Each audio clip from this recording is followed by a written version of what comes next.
The Pinball Network is online. Launching. Triple Drain Pinball Podcast. Oh, I can't. I'm so glad we're starting with that sound. Tom, is your gargle? Are you yeah, ready? I'm getting my throat ready for the podcast. Oh, wow. Okay. Travis, you ready? Yep. I gotta get my beer ready. All right. Was ready. the attempt Ooh, of that to iron open it hurt. near the mic to like make a satisfying sound? No, I had to bring it up to my hand because I didn't want to open it on my crotch. That would have hurt.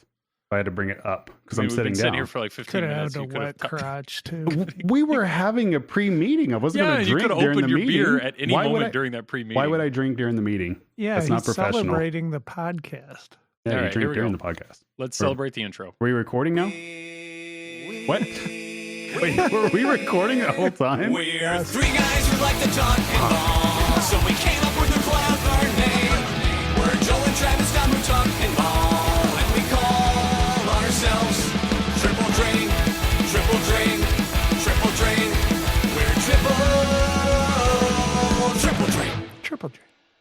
All right, Travis, I see you put your hand up. Yes, we were recording that whole time. Oh, now I'm aware. Thank you. You didn't say action, He but I said it. appreciate Look in it. the. I said, "All right, we're going to start," and then look in your upper left corner, and you see where it's I flashing. wasn't listening. I was getting my beer ready. Anyways, big shout out to Matt and Dave. They didn't get a shout out last podcast, so I am taking over. I see Tom's face. He's like, "What? What's going on?" But big shout out to them because I told them they would get a shout out next podcast. Oh, Oh, There we go. why? thanks, Matt and Dave.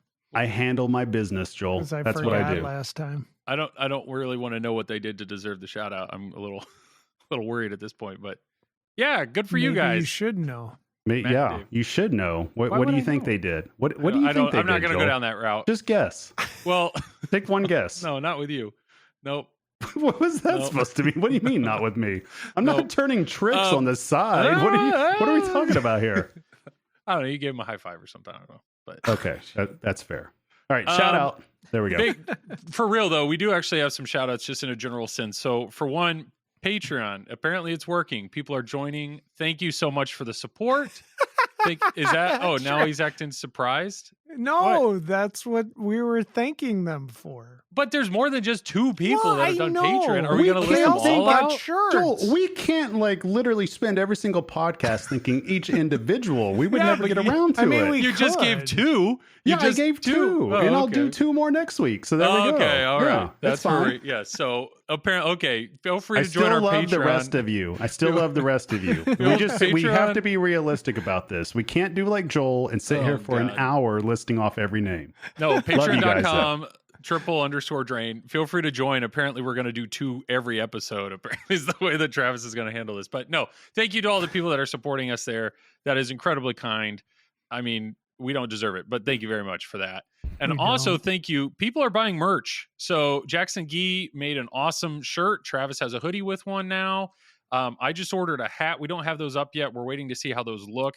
And then Tom's going to order something else after We that. have So merch. I did Yes, get we his have artwork too. I got Oh, his yeah? artwork, and yeah, it is badass. I check can't. him out. Yeah, it's definitely awesome. Yeah. Highly recommend it. JacksonGee.com. Check him out. Has some really cool artwork. He designed a really cool shirt for us and a new logo. So all that stuff's on Silverball Swag. Check that out. But yeah, we've actually sold merch. It's really exciting. I'm very excited. So thank you to everybody Imagine that selling merch. imagine selling. I know it's a weird feeling. Yeah. Imagine starting the podcast and talking about pinball. Just you started with shout outs and I continued the shout outs. No. I started not knowing we were recording, and I was getting yeah. my beer ready, and I wasn't aware our conversation was for everybody. I thought we were still in pre-production. Of course our conversation's for everybody. That's what the podcast is. Okay, I love you, Tom. I love you too, Travis. Thank you, Tom. Okay, so we actually got a lot. We got a lot to cover, so we're gonna try our best to get through it all, but also elaborate as much as we can. So we're gonna go back a few weeks. Super Series, which is essentially the Super Bowl. It seems like of pinball. It's 4 days, 6 tournaments. I mean, it's an insane thing that happens at District 82. Tom, not only are you playing in it, you're streaming the whole thing. I know Travis was there. And what's really cool is it's 6 individual tournaments, and the way you score, the way you rank in each tournament, that point value, so first place gets 100 points, that point value carries through and you add it all up. You add it all up at the end, and that's so you have 6 individual winners, and then you have the grand champion. I don't know if you have a name That for would it. be a possible 600 points. 600 points, yes. So you have the number one person when you add it all up, and that's the big guy. And spoiler alert, Carl D'Angelo just crushed it. Carl D'Angelo, I kept checking in. I was on vacation that week, and I just kept pulling up my phone, looking at it, and it was just I don't know. I don't know if you guys know this off the top of your head, but so Carl D'Angelo, IE Pinball, but like I think the lowest rank. Who's Carl? We don't know him.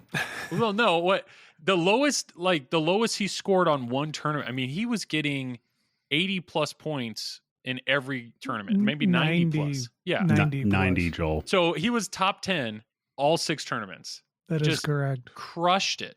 Yeah, he got bored one of the tournaments. I think got 8th or something like that. So, I mean, if you guys like watching high-end competitive pinball or high-end skilled streaming, check out IE Pinball on Twitch. He does these Wizard Mode challenges. I mean, Carl is like, he's on a different planet. So this is me just watching and checking in. I'm like, yep, Carl's still crushing it. You guys were there. I mean, how was it for you guys? How was that whole experience? Which part? Super Series or getting our ass kicked by Carl? If that's, your only memory of it, then sure. Yeah, it was fun, Joel. I thoroughly enjoyed it. Thank you, Carl. Yeah. Did you do well? I mean, were you pleased at all with your performance, Travis? Was Monica proud of you? Yeah, she was pretty proud of me. I mean, my most fun time was after, what was it? The strikes tournament.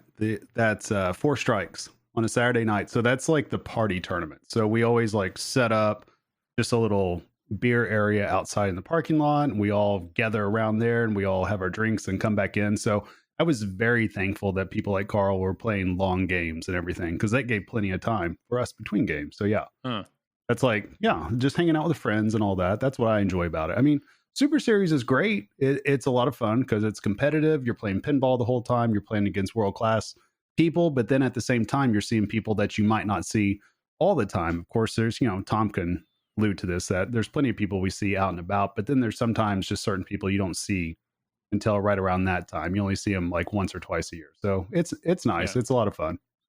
Yeah, I was definitely jealous watching, like, that's one of those, even though I'm not a competitive player, just the people that are there and the overall atmosphere that I was watching, it's like, I think it would be fun to go just to be there. Like, I bet it's a good time. And Tom, I mean, this is on your home turf. This is District 82. You know this place well. You obviously ran the whole stream. I know Triple Drain, we were supposed to record a podcast. We were supposed to record we were supposed to record a podcast after it. And I don't think, Tom, you slept in 4 or 5 days. So you tapped out. I get pretty crabby as the tournaments go on. But honestly, I wasn't as crabby this time around. Travis agrees. I was in a good mood. But that was because Rachel took over a lot of the announcing, which certainly helps. And there's a lot of people helping out. So yeah. Tom was in a great mood. He only tried to quit pinball twice that weekend. So he was pretty stellar. It wasn't that much. Was it due to play or was it due to streaming? Usually play. Okay. He's modest, but he has a lot going on. When you're doing TD, you're playing, you're streaming, and you're watching your son play. That's a lot going on. There was one point where I got 2 stuck balls. I was waiting to play my ball. I got 2 stuck balls just on Stingray alone.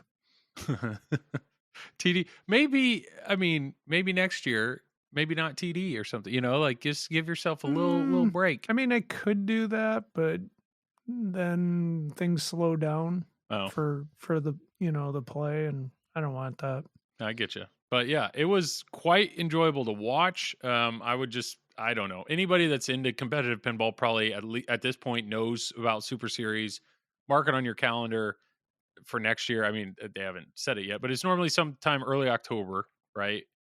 And it just seems like an incredible event. It's so much in such a short period of time, and there's a lot of people that make it out to it. And it's streamed well. It's great to watch. So I don't know. Big pat on the back, Tom, for being a part of that and doing all the streaming and TDing and all that. And Travis, way to be there. Thank you. I worked hard driving there.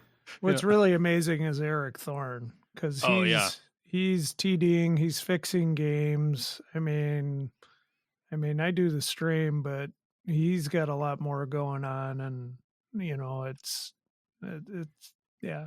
It's a whirlwind. Just him putting on the whole show is pretty amazing. Yeah, no, for sure. I mean, it's clear anybody that owns that many games or operates that many games in such a big facility. I mean, it's a huge labor of love. There's no denying that. And I don't know, it's awesome. It's awesome for us to just, I mean, I'm just sitting there watching it and enjoying every bit of it, and a high quality play too. So very, very cool. But yeah, you guys did Super Series, and then I know I was on a business trip and we were going to record and it didn't happen. And then I was actually I went to the office in Ohio for the first time since COVID. It was insane, but it was a complete waste of time, by the way, going in. I went in for a meeting. All the managers went in for a meeting, situational leadership training, and the training was delivered via webinar. So we all sat in a room and watched a webinar. It was great. It was such a great use of travel. That sounds like a good time. Yeah. I was about to say, who situationally leadered that up? Well, the guy that delivered it apparently last minute couldn't make it, so whatever. He just like scheduled it. Yeah, so here we all are in Ohio, and he's giving a training in dunces. Chicago. Yeah, it was the most rewarding part of it was just team dinners at night, and we went to Topgolf one night. That's a mark of a great leader right there, just making all you guys hate his ass. Yeah, it was great. Yeah. So anyways, we were going to record. It didn't happen. I ended up recording a side episode, kind of a pre-Expo episode with Josh from Loser Kid, which was a good time. And then Expo happened, which I also happened to miss. We'll just go ahead. We'll just go ahead and get just straight into Expo. It's a great experiences. Idea. Let's do it. Yeah, I know. Once again, Tom, you stream the thing. So maybe let's dive into that for a second. Was streaming better this year, worse this year? How'd the tournament go? Definitely better. Okay. I had some technical issues the year before, but very few and far between this year, which was nice. Nice. But yeah, the streaming went well. My play wasn't too good, and I did retire from pinball at least 6 times. As Travis is nodding, yes. We threw him a party during Saturday for a little while. It was a lot of fun. But he keeps coming back. He's like the Tom Brady of pinball. I was pretty exhausted by Sunday. Yeah. I ended up streaming the women's tournament on Saturday night, and because I didn't do it the year before, I felt bad, and I was just wiped out. You were just beat. Yeah. It didn't get over till like 2.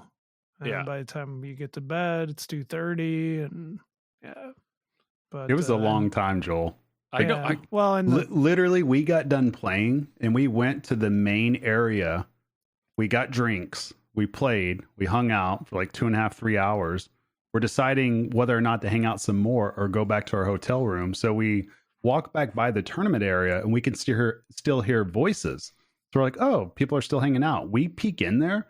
They're still playing. I guess the women's pin golf tournament. It's like 2 a.m, and Tom's just standing over there, just like a zombie, just watching. And I'm like, oh, poor Tom. Well, he's a trooper though. Yeah, Stephen Bowden and Jeff Teolis did some announcing, which was great. Yeah, they're great. Yeah, I mean, staying up, and then Stephen, I felt bad because he ended up winning classics the next day, but I was just so exhausted. I'm like, I cannot, I got it. I couldn't do it. And then Neil ended up taking 3rd place too. That's awesome. I wish I would have streamed it, but unfortunately my body and my mind couldn't do it anymore. Hey, that happens. All I can say is if anybody listening watches these streams, it doesn't matter whether it's Tom or somebody else streaming it, throw them some bits or sub to the channel or something. Cause I mean, this is work. Streaming is work. There's no denying that. And, I don't know. It's awesome. It's awesome that we have this type of, or this high quality, pinball play that we can watch, just tune in whenever we want. It's fantastic. I really like the Expo tournament too. Cause it's really different than anything else. I mean, you do the limited qualifying, but then it's head to head. Yeah. It just takes a long time. That's the only problem. And I heard that it was all stock Stearns. Like every game was like easy, not easy, but it was just they didn't try to make the games hard. So lots of they did long ball we times. did towards the end. It was basically Brian Dye, Josh Sharp, and myself just starting to like, okay, we need to get this moving, and we got basically talked to the event organizers and TDs, and then things went faster. But So did you move some posts or what'd you do? yeah, remove some post rubbers. Josh went in and basically deleted all ball saves on everything known to man. Yeah. Multi-balls, you There you name go. it was gone. Nice. Yeah. That's what I've been told, that there are some games, some head-to-head games where, especially on like Godzilla and some of these other new modern ones, that just people just blew it up. I mean, there were, and Travis is nodding his head. I mean, there were some games that just went crazy long. Escher and Dalton on Godzilla, and then Star Wars, and as Travis knows, Jared was destroying Led Zeppelin. Like it was just and Mando. Forgot about Mando.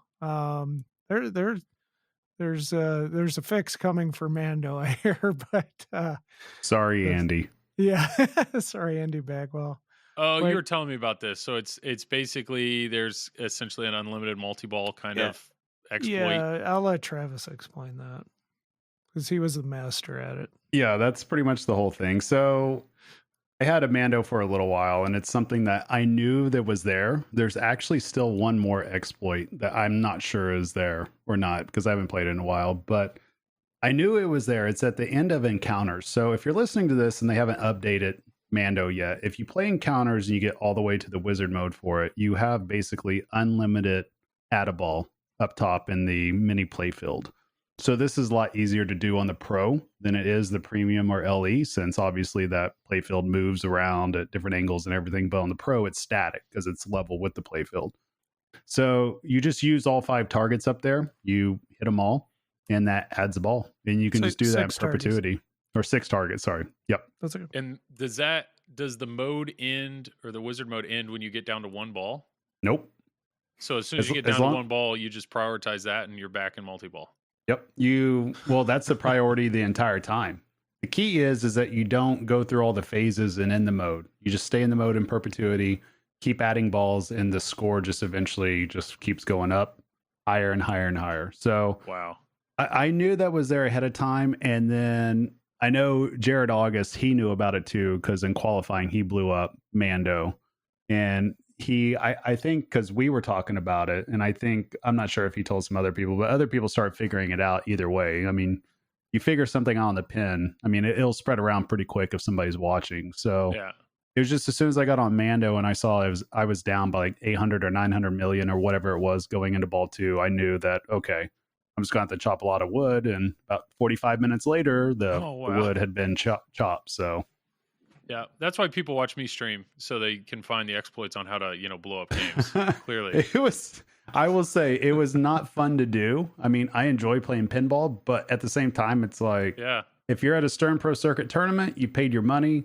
There's a brand new pin on the line. There's circuit points. There's prize money. yeah. It's like, Time to win. you got to do what you got to do to win. I mean, that's just the bottom line. It's not something I would do in my own game room, but it's, a large part of it. And of course, we'll talk about this a little bit later. A large part of pinball at that level is knowing the rules and knowing how to use them to your advantage. Sure. That's within the rules of IFPA.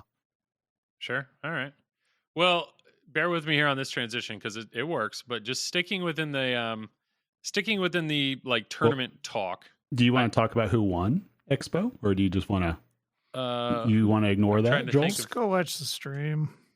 He turned off And Son his of a camera gun. goes and off. his camera's off. Son of a gun. Well, being that Travis's camera's off, Tom, who did win Expo? Let me think. Oh yeah, Zach McCarthy. Nice. And what was somebody wrote something on Facebook? What was it? Carl? Did Carl have the top score in every game going into qualifying? He did for qualifying. For like It was 4 of them. Yeah, it was 4 of them, ridiculous. yeah. He qualified Yeah, in 9 plays, Oh. in 12 plays. Yeah, So you got you 12 you is had good. 15 total He didn't. and 12 count, and Carl's like, okay, I'll just do 12 and I'm good. And he got and he had top first scores overall. in most of them. Yeah, it was ridiculous. it's insane. That guy's really good at pinball. Yeah, but he's also Slightly, just but a genuinely nice guy. It's great. But yeah, he tried Carl- to defend all of our honor. All of yes. us like senior division players. He tried. Oh, He snuck into the top 4, so that's good. so you're talking about how all the top ranked players right now are like under 25. Well, typically at Expo, it's the younger kids that Yep. win it because it's tough. It's basically, in order to really do well in Expo, you have to know the rules because the games play pretty easy out of box, just like we alluded to before. So you're going to automatically get deep into these games. Well, if you're going to get deep into the games, it's going to be a marathon, but you got to know how to navigate it in order to not waste your flips, in order to be efficient. So that's really what it boils down to because the tournament lasts all weekend. And even though you're playing heads up, you're waiting around a lot, or you're playing these marathon balls or marathon games to where you might be playing a game with somebody in which they get 1 billion points and you got to turn around and do the same thing. Yeah. And so ultimately it makes it really difficult because stepping up, you pretty much got to get to the wizard mode or somewhere close to it nearly every single game, no matter what it is. Like I played Zach McCarthy in the winner's bracket on Saturday. I'm sorry. Yeah, I know, right? And he put up something like 1.4 billion on Jurassic Park. I had nearly 1 billion on Guardians of the Galaxy on ball 1, and I still lost by over 4 billion because he yeah. So I mean, it's like, yeah, it's like, what can you do? You know, Right. even playing Deadpool on him, I had like 600 or 700 million, and that still did not feel safe because he could just, I mean, anybody there at that level could pretty much blow up a game. Anybody there. So are you saying the young bucks, they have the stamina and know the rules better than the old farts? Is that what I'm hearing? I mean, I would say what helps them a lot. I mean, it is a rules thing, but just like we're going to talk about a little bit later, they're still very skillful with their flipper skills, with nudging, with their accuracy, with their ability to recover. I mean, they have all the intangibles when it comes to that, and the reflexes. I mean, let's face facts here. If you're 20, most likely your reflexes are going to be a little bit faster than if you're 40 or 45. That's just biology, unfortunately. You know, so, and then you add in that we get into, the liquid courage and the fire water a little bit. That slows down the reflexes a little bit as well. So, Gotcha. we just got to get some of them over the hump above 21, and maybe we can level the playing field a little Got it. bit. So you just need everybody to start drinking a little bit. I see. Yeah. It would probably help. Yes. Jeez. Okay. I mean, you could stop drinking. That is an option, right? Maybe I got to start drinking. How is that Is even that- an option, Joel? What are we talking about right now? Does Carl drink? No, that's probably why he took See, fourth I think or we have- third. He took I think we're third. seeing Yeah. some very clear, Hey, I got yeah. so if you look at the top 10, I think some of it was people over 30, like Carlos. He's over 30, right? Yeah. Andy Rosa, Trent. Is Andy Bagwell? He's above 30, right? I think so. So there's And still then- hope for you, is what And I'm then me, I took fifth, Joel. I was That's there. good, Yeah, good, thank you, yeah. Joel. I appreciate So it. if you And would've- then- you then would've- Carl. So that's 6. If you wouldn't have drank your half a beer, maybe we would have got fourth. No, It there was no way no. more than half a beer. No, I had to play like Zach and Jared. And Yeah. at that point, like, this is going to sound like such an old person saying, but this is the truth.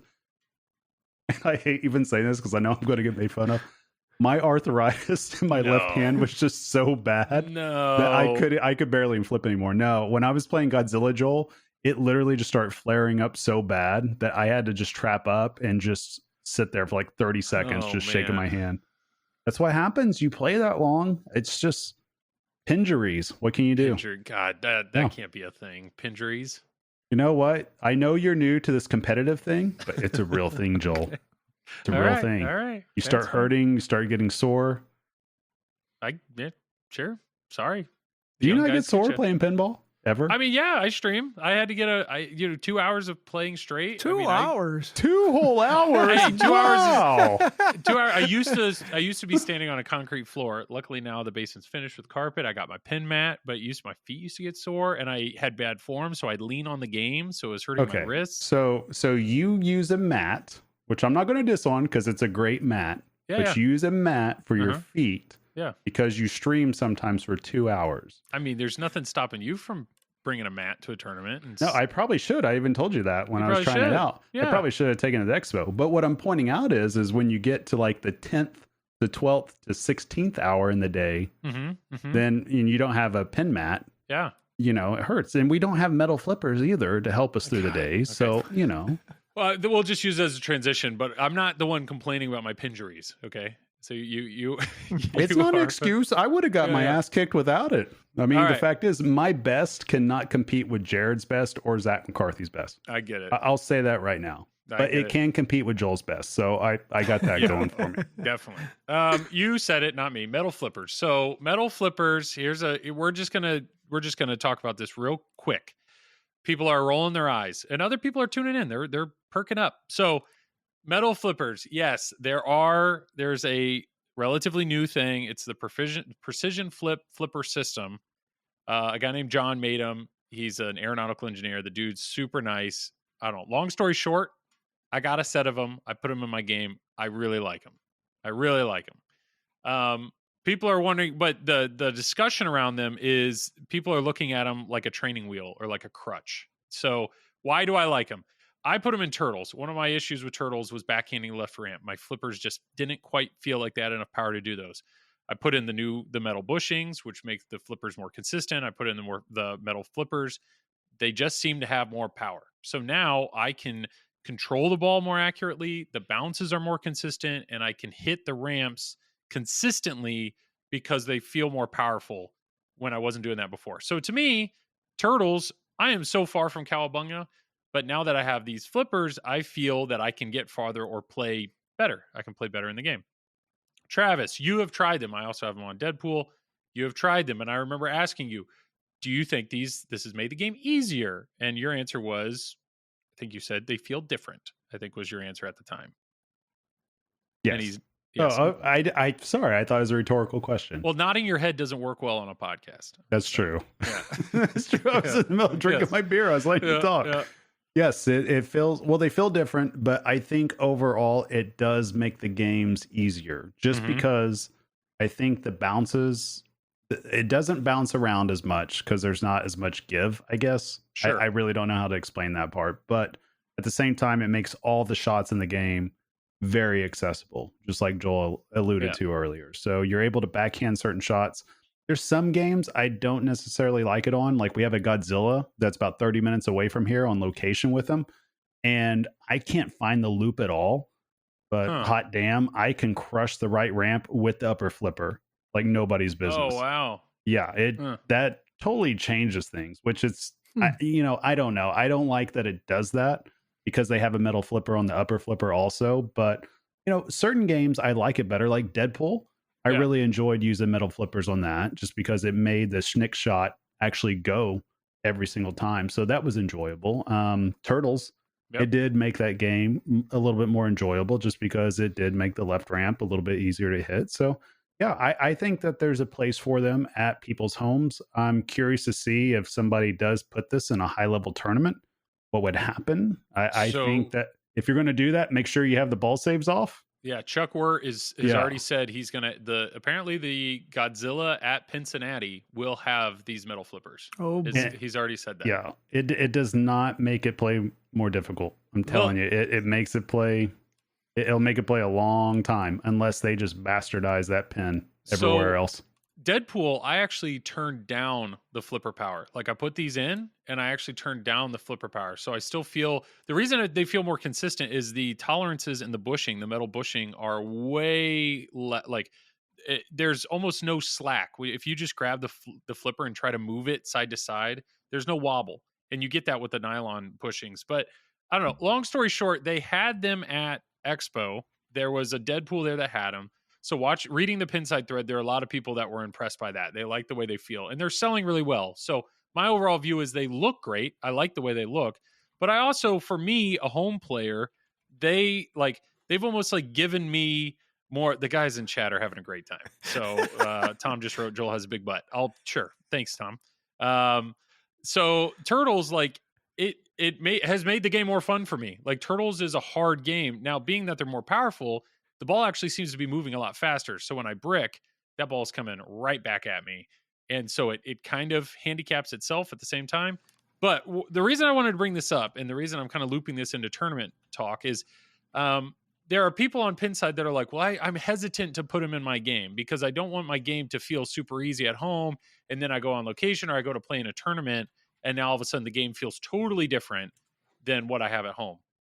And my thought behind that is people change rubbers all the time. People add pin stadiums to their game. People add other things to their game that aren't on location.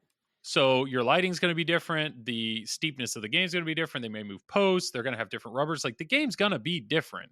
So my vote is make the game whatever you want it to be at home. Make sure you're having a good time. If adding something to the game means you're getting to the wizard mode every single time, maybe take it off or make it a little easier. But until that happens, like, make your games fun. Just make sure you're having fun with pinball. I don't know. These guys, short discussion. Apparently this discussion was a little too long.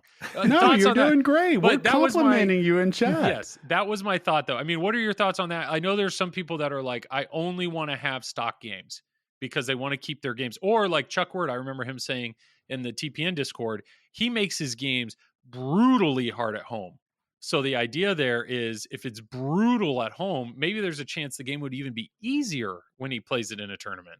So what's your question on this exactly? So, like tournament setup at home or how to train at home? Or yeah, so like Dennis Kriesel, he's been giving me a hard time. He's saying the metal flippers are training wheels. I'm putting training wheels on my pin. Baby's I mean, he ain't wrong. Flippers. I'm making it, yes. So I'm making it easier, but I'm confident, or I'm comfortable enough in my own ability that I don't have a problem when I have to move the outlane post on a game down. Like, if I'm just getting destroyed by the outlane, you got to set up the game as you want to have Yeah. fun. There's nothing wrong with doing that. Yeah. You know, I mean, there's some people out there set their game at 10 balls. Hell, I've seen some people mod their game like Ninja Turtles and put a freaking rubber band on the outlane. Yep. Or I mean, even just putting like super lube on a spinner. You know, you're giving yourself more spins that. Well, you do that as a competitive player too. I mean, I think it's funny though, like Turtles. Everybody loves a juicy spinner. I agree, but like Turtles, we talked about Turtles before I played at Cleepin, and the strategy was all getting a multi-ball and rip spinner. And then I remember I get there and you're like, oh yeah, remember that strategy of getting a multi-ball and rip spinner? It doesn't work on this game because the spinner sucks. Yeah, because that spinner was shit. That's why. Yeah. So it's like, it doesn't, I don't know. I feel like you guys can talk about this more than me, but I just feel like every game, whether it's on location or in a tournament, is going to feel different than your game at home. So like, I wouldn't worry about that. Like, set the game how you want it to be at home, because you're going to have to adapt one way or the other to whatever game you're stepping up to on location. Tom agreed. Travis is shaking his head back and forth in a negative way. Well, it depends. I'll say it depends, but I've talked enough. Tom, would you like to chime in here? Because you got tons of games there. So, I mean, you have so plenty many of time. games. Yeah. No. Did you just say no? No. He doesn't know. Okay. He agrees with me. He shook his head yes, but he doesn't want to go into detail. Okay, got it. Well, I'm probably playing worse than Joel lately. I can't find any shots. in the words of Ron, oh my. Oh, Yeah. You might need to get some metal flippers. I'm a lost soul. Yeah. It happens. Well, okay. So here's why I would say you got to be careful with that, because if you're wanting to play competitive, and it's one thing if you're doing it like at your local weekend tournament, you know, with all your friends, that's one thing. But if you're trying to go to a Stern Pro Circuit event against high level players, you got to be very careful about that. And I actually just had a conversation with another player about this, that we've noticed this through players that have tried to play at a higher level tournament. And there's nothing wrong with this. Like, everybody should try to play, right? Just like we encourage you, Joel, at Cleepin. Hey, get out there and try. It's fun. Like, see what you have. But you do have to be careful that if you have your game set up so easy at home with no tilt bob, nothing else, you could get into certain habits that's going to be awfully hard to dial back once you're, you know, in the shit. Once you get out there at a pro circuit tournament or any high level tournament and the tilts are a little bit tighter, I've seen people just like silverback flip their way to a tilt during a multi-ball, or give the pin a shake and not realize. Luke, right? Isn't that what he does? Well, the difference is Luke can get away with Luke- it most of the time. Yeah, Luke Yeah. can shake the game and not get a tilt warning. Yeah, like him and Or Rosa Andy can. Rosa, yeah, they yeah. can pick the game up and put it on their backs and walk out of the freaking expo hall, and they won't tilt. It's insane. But that's the difference. Like they know how to nudge. Stephen Bowden's the same way, world class nudger. There's certain players there that have that touch, and if you get, that's like the worst habit that I see players get into. That if they have their tilt set super loose or no tilt at all at home, Yeah. and they get to these tournaments, they get destroyed by that because their recovery skills aren't there.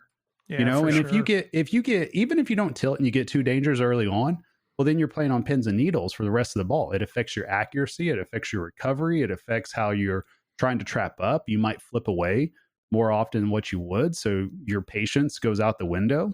I mean, all that really adds up. So I think that's one thing you got to be very careful about. But I will say though, if you're not worried about training for a tournament that's that high level, then yeah, for sure. Like set your pins up the way, I mean, even if you're used to it, set your pins up how you want to play. Yeah. You're going to have fun. I mean, because you've already spent the money for the pins. So you don't have to set it up brutally hard just because that's, you know, you think you have to do that. There's nothing wrong with setting it up with the way that's going to be fun for you. Sure. And the only reason I brought up the flippers, the precision flipper system, the only reason I brought that up is because, yeah, one of our Patreons specifically wanted us to talk about it. And then somebody on our Facebook post said the same thing. What are your thoughts on this? And I mean, my main thing was, if you're going to put pin stadiums in a light, and if you're going to put pin stadiums in your game, like, I feel like that is almost as advantageous because you can see the ball so much better. Like, those aren't going to be there. Like, most of the time your competitive lighting sucks. And Oh yeah. so As it's my like, eyesight goes, Yeah. I'm getting more and more convinced a headlamp is yep. like legitimately would help, because there's some games like at District 82, I'm just like, I don't know where the hell the ball's at. Yeah. I'm flipping, I'm guessing, I think it's here. But then when Rosa or somebody gets up there with a headlamp, I'm like, oh, there's the ball, and I can see it the whole entire time as I'm watching them play. I So mean, yeah, is there's there something anything to in the, is there anything in the rules from keeping you from like getting a set of the extremes, the external pin stadiums, and like No. slapping them on there before you play every game? No, there's people No. that have a light that they put it on the lock bar.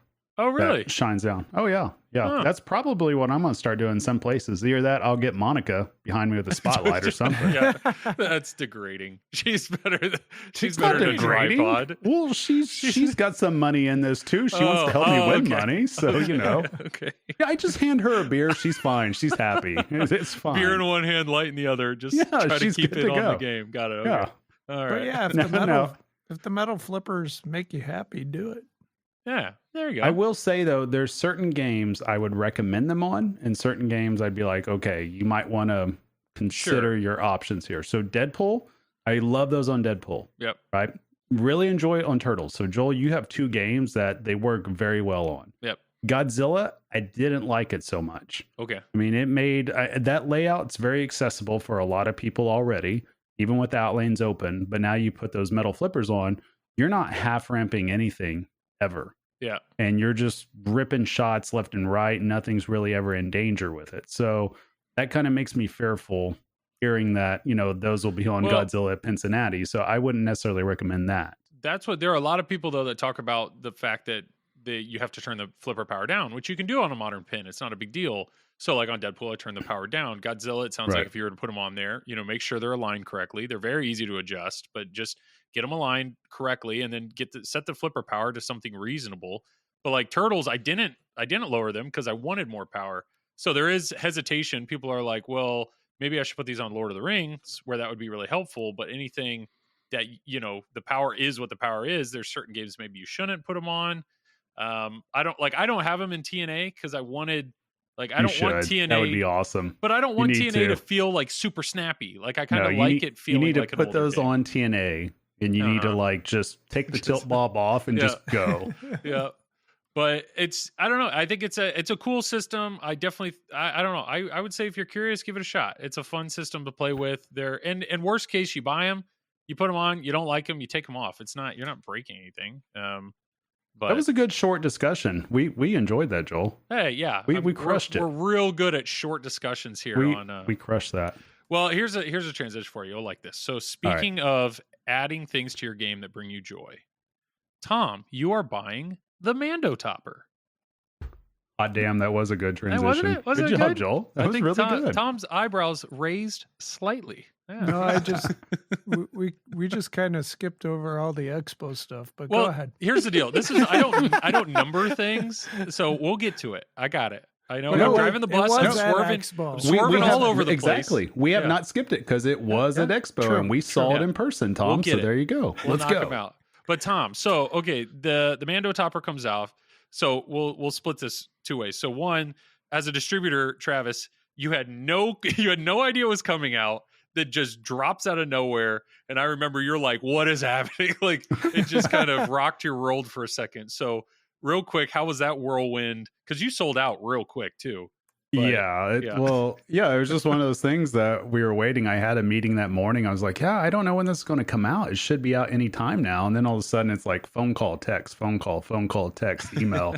It's like, okay, what's going on here? And then I look online and then sure as hell, there it is on YouTube, the trailer and all that. But yeah, we sold out of our allotment in like 20 minutes. Yeah. We didn't get on the website. People wanted, so everybody's saying, oh, it's priced really high, this and that. It's like, yeah, they're flying at that price. Yeah. It might actually be underpriced. I know people will hate hearing that, but I mean, they're being sold very quickly. Well, it's funny. Everybody's complaining about price, but yet most things that have a limited number sell out real quick. So apparently that price, like the only example, unfortunately, like TNA's not sold out yet. And that's something that maybe that's something to learn. The price point that they put TNA at might be right on the cusp or showing it might be a little high. I don't know. I think they'll sell them eventually.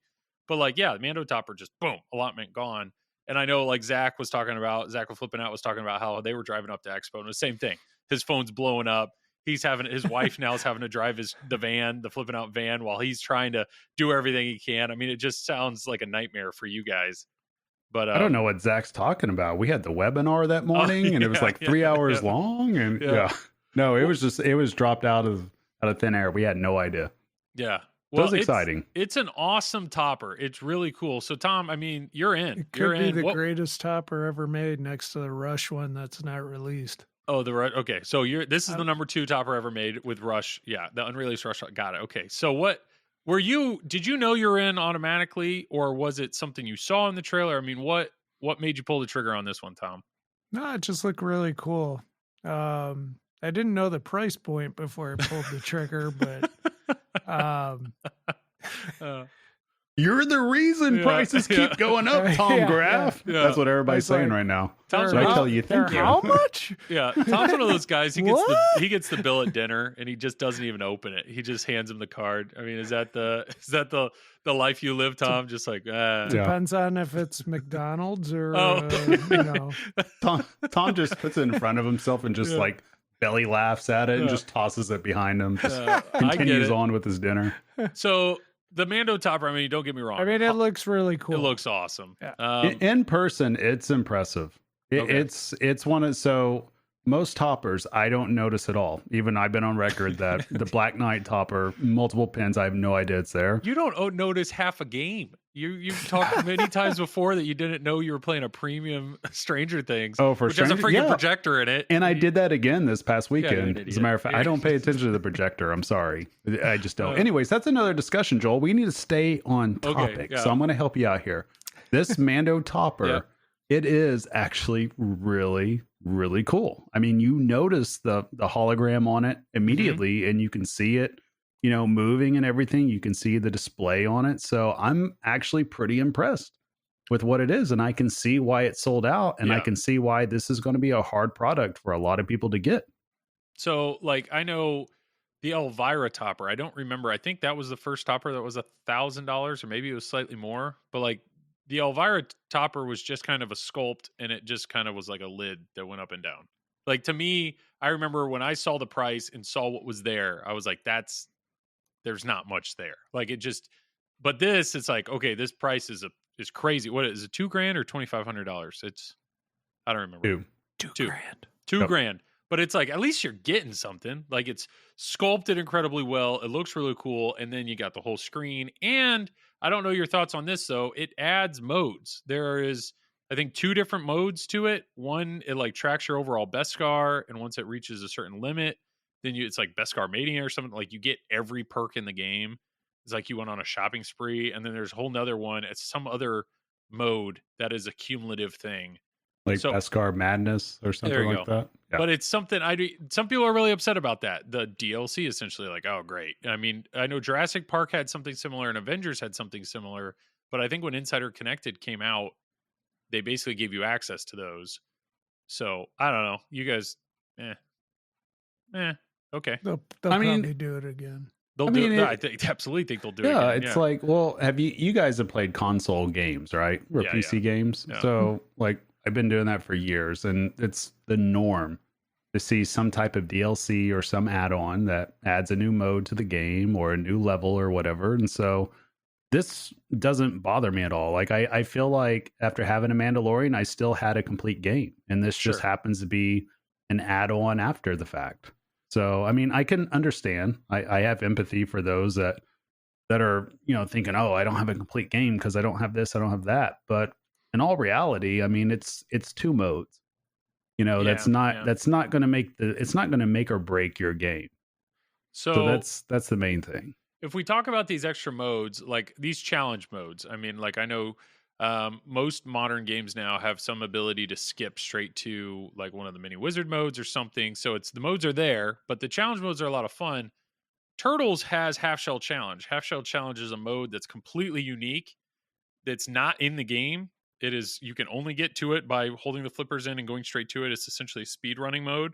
Like I know as a Turtles owner, if they would have put that behind a paywall, I'd pay it. Like I would buy that, like just because that mode is so great. But at the same time, as a turtle owner, I'd probably be frustrated that I have to, like, I've already bought this game. Why am I having to pay for this mode? But that is such a unique experience. And the two modes, I mean, we haven't seen them yet, but the two modes and the way they're talking about them don't really seem crazy. Like you're missing out. Maybe I'm assuming there'll be an Insider Connected achievement. If you're one of the, if you're an achievement hunter and you need to get everyone, then maybe that would be a thing. But I don't know. I'm just, that doesn't bother me. Some people are very upset about it, but Tom, I'm excited for you. I'm excited that you're getting it. I think it's going to look, you have the LE of Mando. It's already an incredibly good looking game. And I think that topper is going to look real nice. It's sitting on top. beautiful. It's a beautiful game. Yeah. Is it because the LE back glass in Mando has a lot of mirror, and so you just see more of yourself? It has a ton of mirror.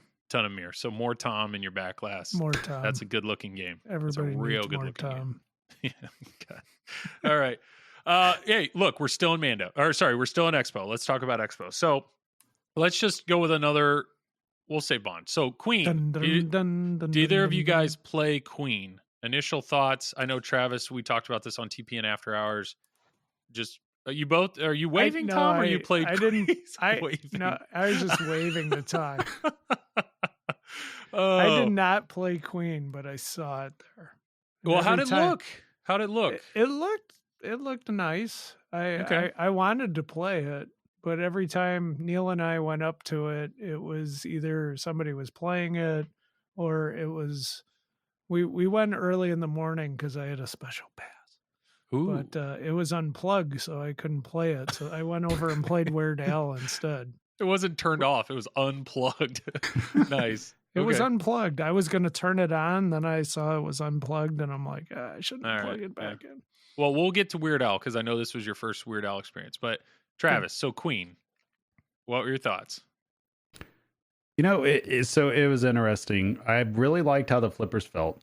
They Okay. were, it was like it was in between a Stern Pro or Stern Pro, any Stern, and a JJP. So Okay. the flippers weren't quite snappy, but they weren't quite spongy either. But you could tap pass, you could post pass, you could hit shots cleanly. So I really liked how the flippers felt. The layout was okay. I mean, it wasn't anything that was just like industry busting. That's just, Yeah. oh my God, this is just the best layout ever. I mean, it was what it was. And so it's just, the artwork was okay. The back glass, it was kind of odd just seeing Freddie Mercury's face. It kind of looked like, we talked about this on TPN After Hours, to where, to me, it almost looks like he got stung by a bunch of bees because his jaw is just like massive. Yeah. And I don't know what happened there. But I do like the fact that they have live music in it because Queen is very much a live band. So I felt like that was a great decision. And it was pretty cool hearing those songs from Queen and getting into it and ripping shots. I really enjoyed that. There goes my camera. There So goes his this is a camera. gre's segue. Much God, like there my goes- equipment is bugging out. That's what I experienced with Stop Queen. bugging too. out. You don't charge So- your camera. God, it's not a bug. It's a bug, Joel. Oh, okay. Keep going. You can talk Just without get a looking at dummy yourself, Travis. battery I know like you the can do rest it. of us. What? Tom? Just No, no. get a Th- dummy this- battery like the rest Yeah, of yeah. us. Actually, okay, so I'm going to go off on a little tangent here. I do have a dummy battery in there. The problem is I use a Canon M50. So what Mhm. that requires is an Terrible EOS. Well, yeah, evidently it is. It's like 600 piece of shit is what it is. But so I have an EOS utility that I'm supposed to put on my browser, Uh-huh. right? And then I connect the camera to the utility via wireless. And that's what keeps it on because it's like a fail safe to turn it off.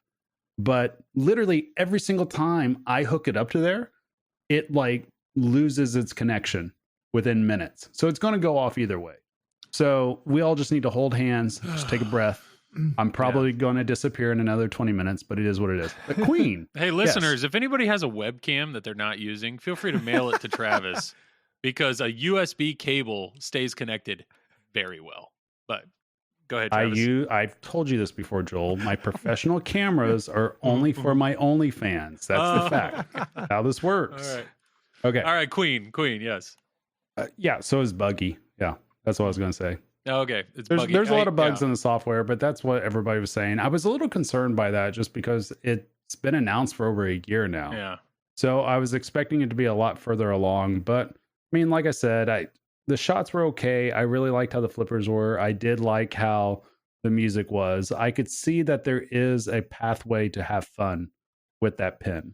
They're not Yeah. quite there yet, but I can see the light at the end of the tunnel with it. So I'm not ready to write it off completely yet because there are elements of fun. And I met somebody there. I think his name was Simon, and he was explaining the game to me.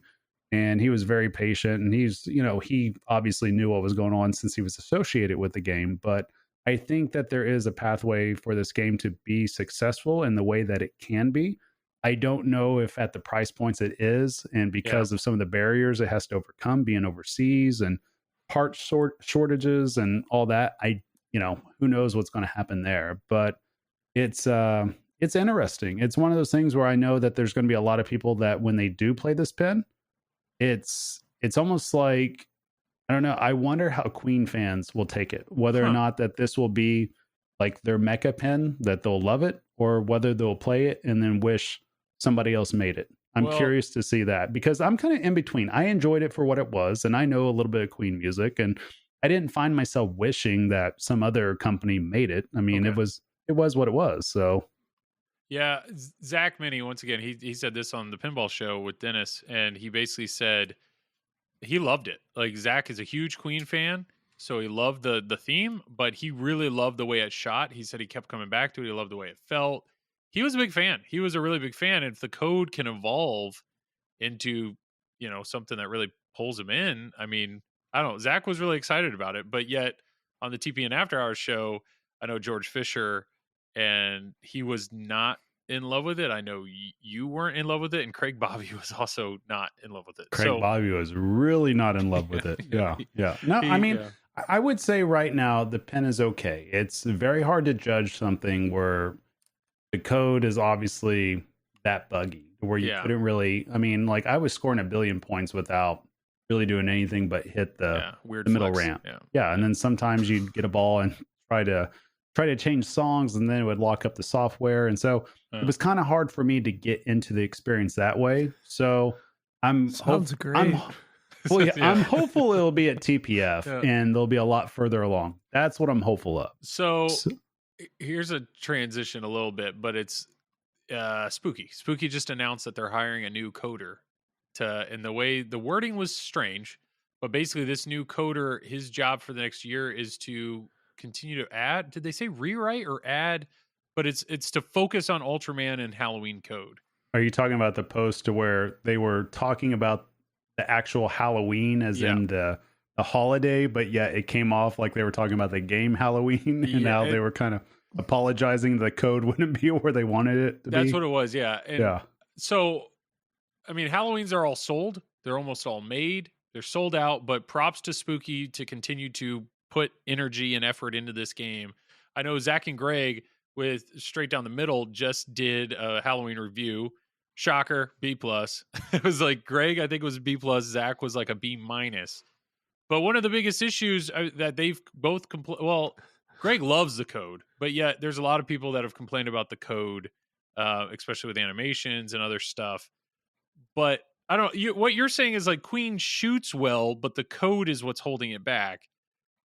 My experience with Halloween is it doesn't shoot well. You can't code that. You can't fix that. But yet here they are. They're going to continue to evolve the code.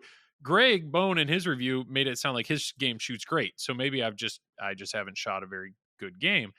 I don't know. I mean, do you guys have any quick thoughts on Halloween and if they're going to invest a whole dedicated coder to continuing to put energy into coding this game? Do you think are we going to see a big improvement there, or I don't know, takeaways on the Straight Down the Middle review at all? Tom, go ahead. Good luck, Spooky. Okay. Travis, what do you got, man? I got nothing. Okay. All right. I don't know. I feel bad. So, yeah. Simple. Here's the thing. So they made a pin. Yep. And it happened to become 2 pins, right? Yep. Became Halloween, became Ultraman. They made certain decisions that they wanted to make in terms of how they wanted to code it, who they wanted to code it, how they wanted to do the rules, how they wanted to do the design, so on and so forth. So the bottom line is that it sold out. People bought the game. So that's the most important thing. Yep. Regardless of what anybody else thinks, they still made their nut. They sold it. So it is a good thing, of course, that a company is still putting resources into said game, because they could very easily just say, you know what, it is what it is. We're going to ride off into the sunset, focus on the next project. But obviously hiring, I think his name is Matt Kemp that they hired. So bringing him in, I don't know who that is, but it's got to be a good thing that you're bringing in some sort of programmer to help. So, I mean, that is something. I would just say that I think, if anything, I would fully expect that Spooky has definitely learned from this. And I think that they're going to take the feedback and take it seriously. And hopefully they apply it to whatever next project they have. Because, I mean, the 3 of us being pinball fans, we want everybody to be successful. That would be great. I mean, if everybody could keep making just banger of pins, that would be awesome, because the more pinball, the better. Yeah. But yes, I do agree with you, Joel, though. They do have to work on how they word their Facebook post, because I'm reading it. I'm reading it right now. And this is how it reads. It says, Matt is going to be pouring that passion into the Halloween and Ultraman code over the course of the next year.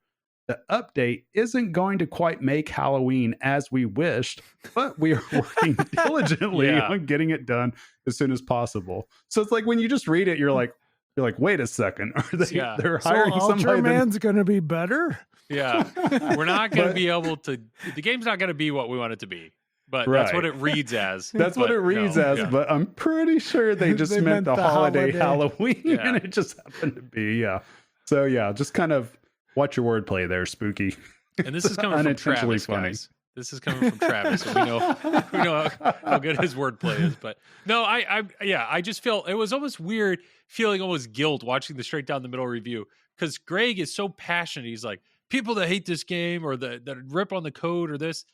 I mean, he was like mad about it because he loves it. But my view is like, I can't experience the code.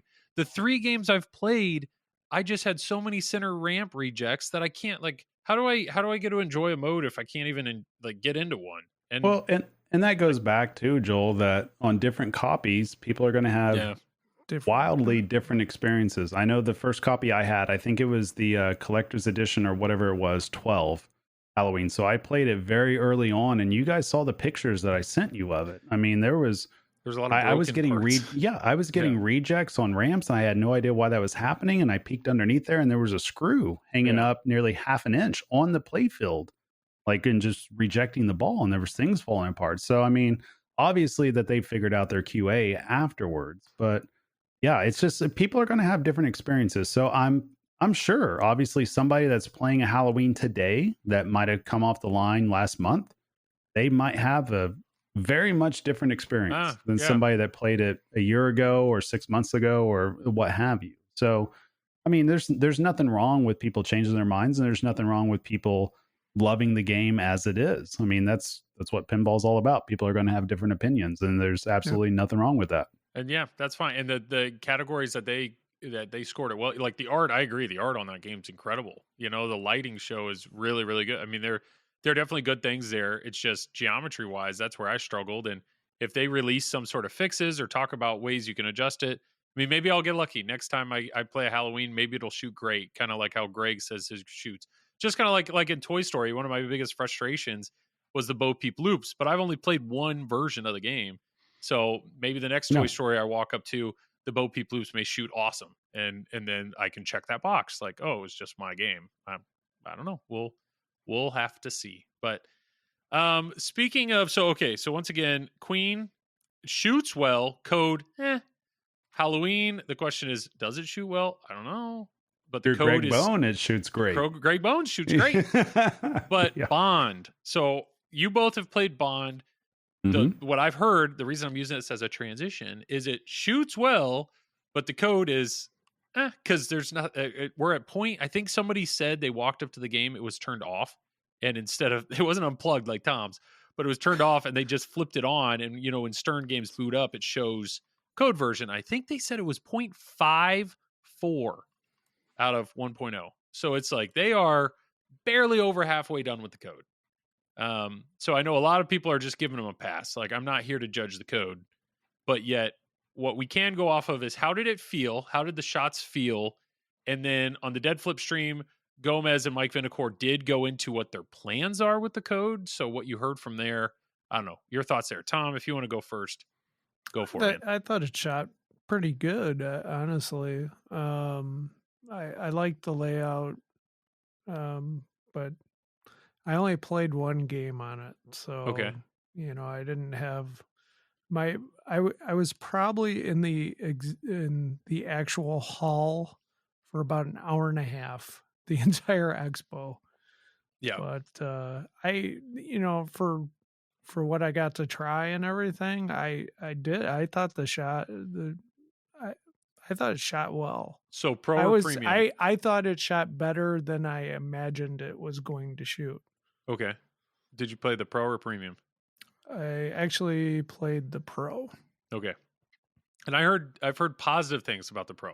There's but so the shots though, was there any particular shot that kind of like surprised you? Like, ooh, like I like that. Like, I don't know. I feel like on most Sterns now, or even most modern pins, there's always something that kind of stands out from a kinetic standpoint of like, I like the way that felt. Was there anything like that?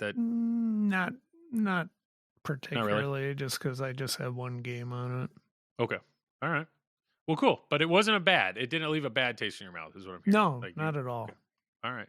What about visually? Art? I mean, how did the art, do you feel it looked better? Pro, people are like, that's a bright yellow cab. How was it? Do you feel the art was better or worse? I don't know. I thought the art on the playfield was fine. Yeah, the cabinet and the back box just don't really do anything for me on the pro version, but the premium looks really nice though, I thought. Okay. Good. Travis, I'm going to just as he's swigging his beer. Yep. Thoughts? What's up, Joel? What's going on? What are I know we've already had this discussion a little bit, Travis, but I know you came away really liking the pro. Yeah, I think I like the pro better than the premium personally, just because I just feel like the things that were added on in the premium, I mean, I could take it or leave it. It didn't seem like, for instance, if I look at Godzilla and I play Godzilla, I have a premium there, right? I feel like I have to have the premium because of the spinner on the right and because of the building. So the same way with Rush, because of the dead end shot, I feel like I got to have that VUC. Yeah. And I got to have the ramp that's a little bit wider and moves up and down. Like those two things really make a big difference.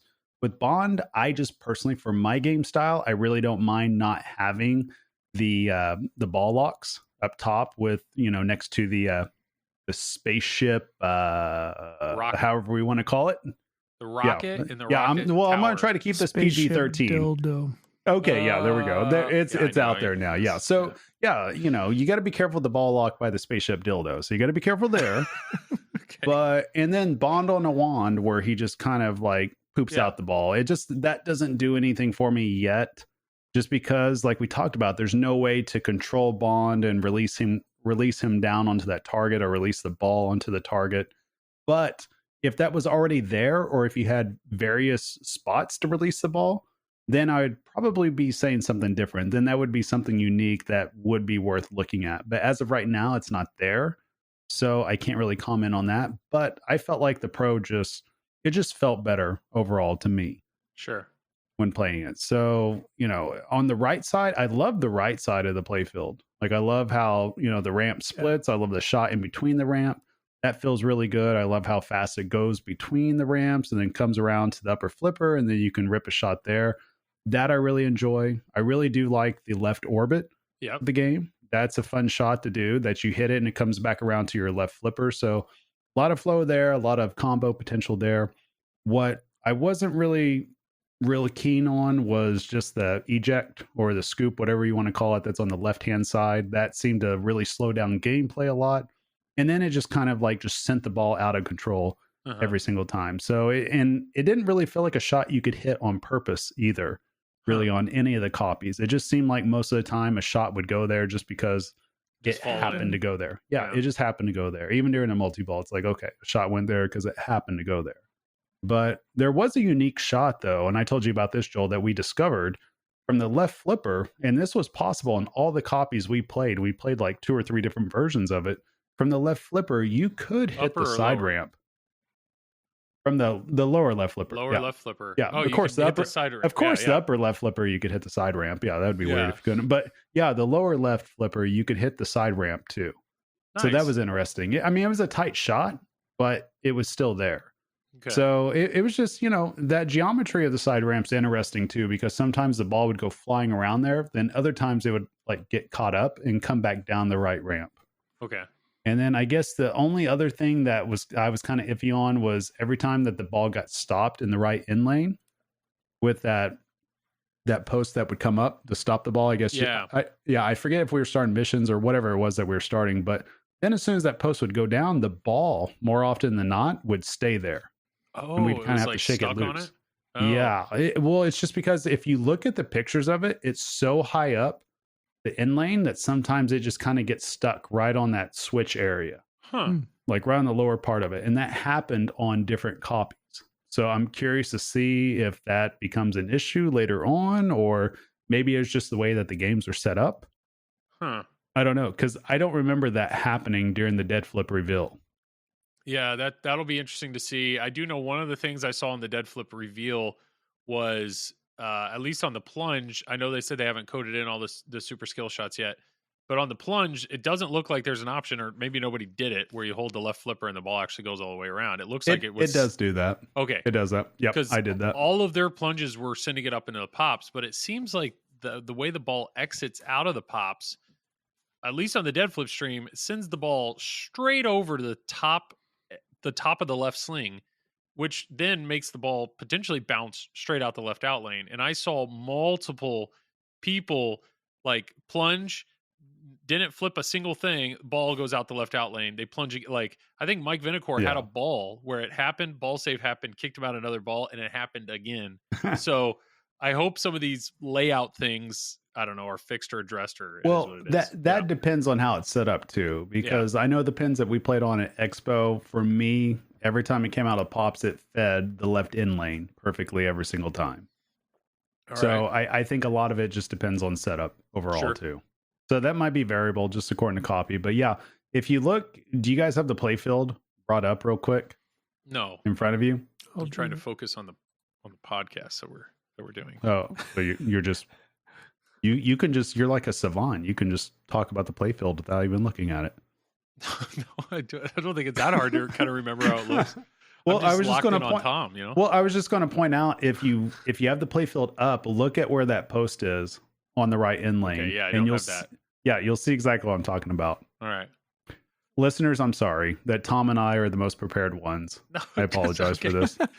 Sorry, I don't have the exact location of where a post is. Okay, whatever. See, Joel's worried about my camera. I'm worried about you guys as the listeners, that we can provide you the best information possible and the most accurate. So right now, your biggest concern is a visual reference for a podcast. That's fuck. Yeah, you're right. Okay. That makes sense. Okay. Yeah. So everybody pause this and go look at your Bond play fields and then come back here as soon as you get it up on your computers or Travis, your phone. the goal is to create a word picture. Okay. Okay. Welcome back, everybody. So now that you've seen it, awesome. Yeah. Okay. Perfect. Well, okay. So any other thoughts on, Lonnie is known for taking a long time on his code. It's just Bond is in a weird spot. I think I read somewhere it's been 2 months already, like 2 months since the game was revealed. It's been a hot minute. Yep. 2 months. We've had one stream. Nobody's had the game yet. I know Zach is trying to get me one to stream, but all he's heard is early November. Well, it hasn't been 2 months since it's been streamed. I think it's been 2 months since it was revealed. Nearly 2 months since it's been revealed. Yeah. But it's kind of I'm not saying it's losing steam, but everybody's just waiting. Like, we're just waiting. I'm glad people have now had a chance to play it, but even code wise, like, that's one thing I'm a little nervous of is, let's say Zach gets me a game in 2-3 weeks. Like, I'm going to be streaming a game that's on 0.5 something code. I mean, I would love to experience. I mean, the joke there, I'll take it before Travis, does anybody ever see when I'm streaming, does anybody get past that depth of code? Because I suck at pinball. That's I don't know. I just Joel, you're doing great. Oh, doing thanks. great, Joel. So I don't know. I'm still excited. When did they reveal it? I don't have that. It hasn't. Date. Surely, I think it's probably been a little bit over a month because I think what was it, the end of September or mid-September? If we're wrong, it was one of the loser kids that said 2 months. Now that I think about it, so blame Josh or Scott. I think it was probably it was like mid to end September. So I know it wasn't August. So we're in a weird spot though, because the Bond 60th anniversary could be revealed literally at any moment. I don't know, this week, next week, but it's going to happen soon. So now all of a sudden, all this fresh conversation is going to be talking about that. And then we're just going to have to wait till homeowners get Bond. But really, by the time the code really starts to develop, in my mind, I feel like Stern may already be on their next cornerstone. JJP still has said 2 games a year. I mean, is there a chance JJP is going to squeeze one in here in the last 2 months? I don't know. It's been hinted at. American Pinball, I mean, it's just, there's a chance. I don't know. Is there a chance that another game is going to show? Yeah. Is there a chance another game is going to show up between now and the end of the year and just completely take the thunder from Bond? If you want to say there's still thunder, I'm probably Stern. I think Stern's going to take their own thunder. Yeah. Well, that's the next one that's going to get released is the Bond 60th for sure. But I mean, here's the reality of it. I mean, LDs are pretty much sold out. There might be a few dealers out there that still have some. I mean, all the allotments have been out there for a little while, for over a month. So this game has been getting sold for a month. Even though it's not showing up right now in homes, it's still selling. Yeah. It may not be as fast as like a Godzilla, but nothing's going to be as fast as a Godzilla. That's just the reality of it. But, True. What a lot of people don't realize too, these games are still selling, even though they're not showing up in arcades or they're not showing up at homes. I mean, they're going to be here soon. But yeah, all the dealers and distributors are still selling the game. Nice. Well, I would say Expo, the only other thing I could bust. The only other things, so Expo wise, Fathom. Did either of you guys play or see Fathom there? Travis did. Thumbs up. I saw it. I didn't play it. Yeah, and I've heard it's gorgeous. I was very impressed. Yeah, Haggis put together a very good package. I thought the game was well put together. It played as expected, like a Fathom. It had additional stuff to it. The sound was great. Just the look of it was great. The filo was great. I was blown away by that. I was not expecting that at all, because I know that we've talked about this off podcast before about the delays, and we're wondering when it'll all come out. And I know that's been widely talked about through various podcasts and forums and everything. But I can tell you, like, the game that they put together, it's the real deal. Now, I have no idea. I know nothing about Haggis and their manufacturing capability, so I don't know how many games they're going to actually be able to get out. Because I think pretty much, if I remember right, it was supposed to be July of last year when they started manufacturing, when they first said that they were going to do it. Yeah. So Obviously, they've kind of missed that just a little bit in terms of like, getting the games out. But the game I did play, I was impressed by it. And Nice. if they were an American manufacturer, not saying I'm not doing this because they're Australian, but if they were here and the game was just easier to get for us, I could see me wanting to get one, or even a future game of whatever else that they could put out. But Nice. if they can mass manufacture games, at least at scale for them, it would be hard to say no to future games that they put out. Oh, cool. And then Tom, I know you had mentioned it earlier, but you actually had a chance to play a Weird Al. So Weird Yes. Al on the P3 Multimorphic system. Initial impressions or thoughts? Oh on dear that? God, Tom, do not piss off the P3 crowd. Dear God. Here's the thing. I really liked it. Ah. Ooh, thank God. Tell us more, Tom. Yeah, tell us more, I- Tom. We want to hear I it. thought the flippers felt great because I've played a P3 before, and I was like, man, these flippers do not feel right. Yeah. And I was pleasantly surprised I could make all the shots and everything. I enjoyed the game. I was impressed by how much they have in the back of that game. Oh yeah. It's pretty amazing, all the shots. Doesn't mean I'm gonna run out and buy one, but I enjoyed it a lot. Well, there That's we all go. I'm gonna say, Joel. No, I think that's there's a lot of P3 owners that are going, yes, like, "Tom, we got one. Yeah. We pissed off somebody when he Yeah. said, I'm not going to go out and buy one. Somebody is mad right now. Well, I'm not gonna go out and buy one because I'd probably have to wait a year Yeah, to get one. Womp womp. Because there's so many that have been sold. they are. That's right. That's why, yeah. That's right. Yeah. There you go. But my friend Chris is getting one, and I'm gonna play his. There we go. Is he getting one pretty soon? I Before don't know. Christmas? Don't know. He ordered one a while back, but he also ordered, I believe, Heist and another. I forget what other game. Oh, so he went like all in. He's Yeah. like all about it. Yeah. And he's got like the whole like a la carte. Well, I mean, if you're that's going the- to, yeah. that's the you might nice have- thing yeah. about that system. Yeah. I mean, you can Yeah. you can put in those other modules. I think Yeah. so. That's funny. That's why my wife, she went to go play it and she came away very impressed by it. And Yeah. she usually doesn't come over and tell me about pinball machines. She's just like, hey, I lost my beer. Do you have another one? That's usually what I hear from her at pinball shows. Where do I hold the light? Yeah, exactly. But she came over and she was just raving about it. She said that she really enjoyed it. So Yeah. of course I was like, okay, well, are you saying like it's like an $8,000 to $10,000 enjoyment?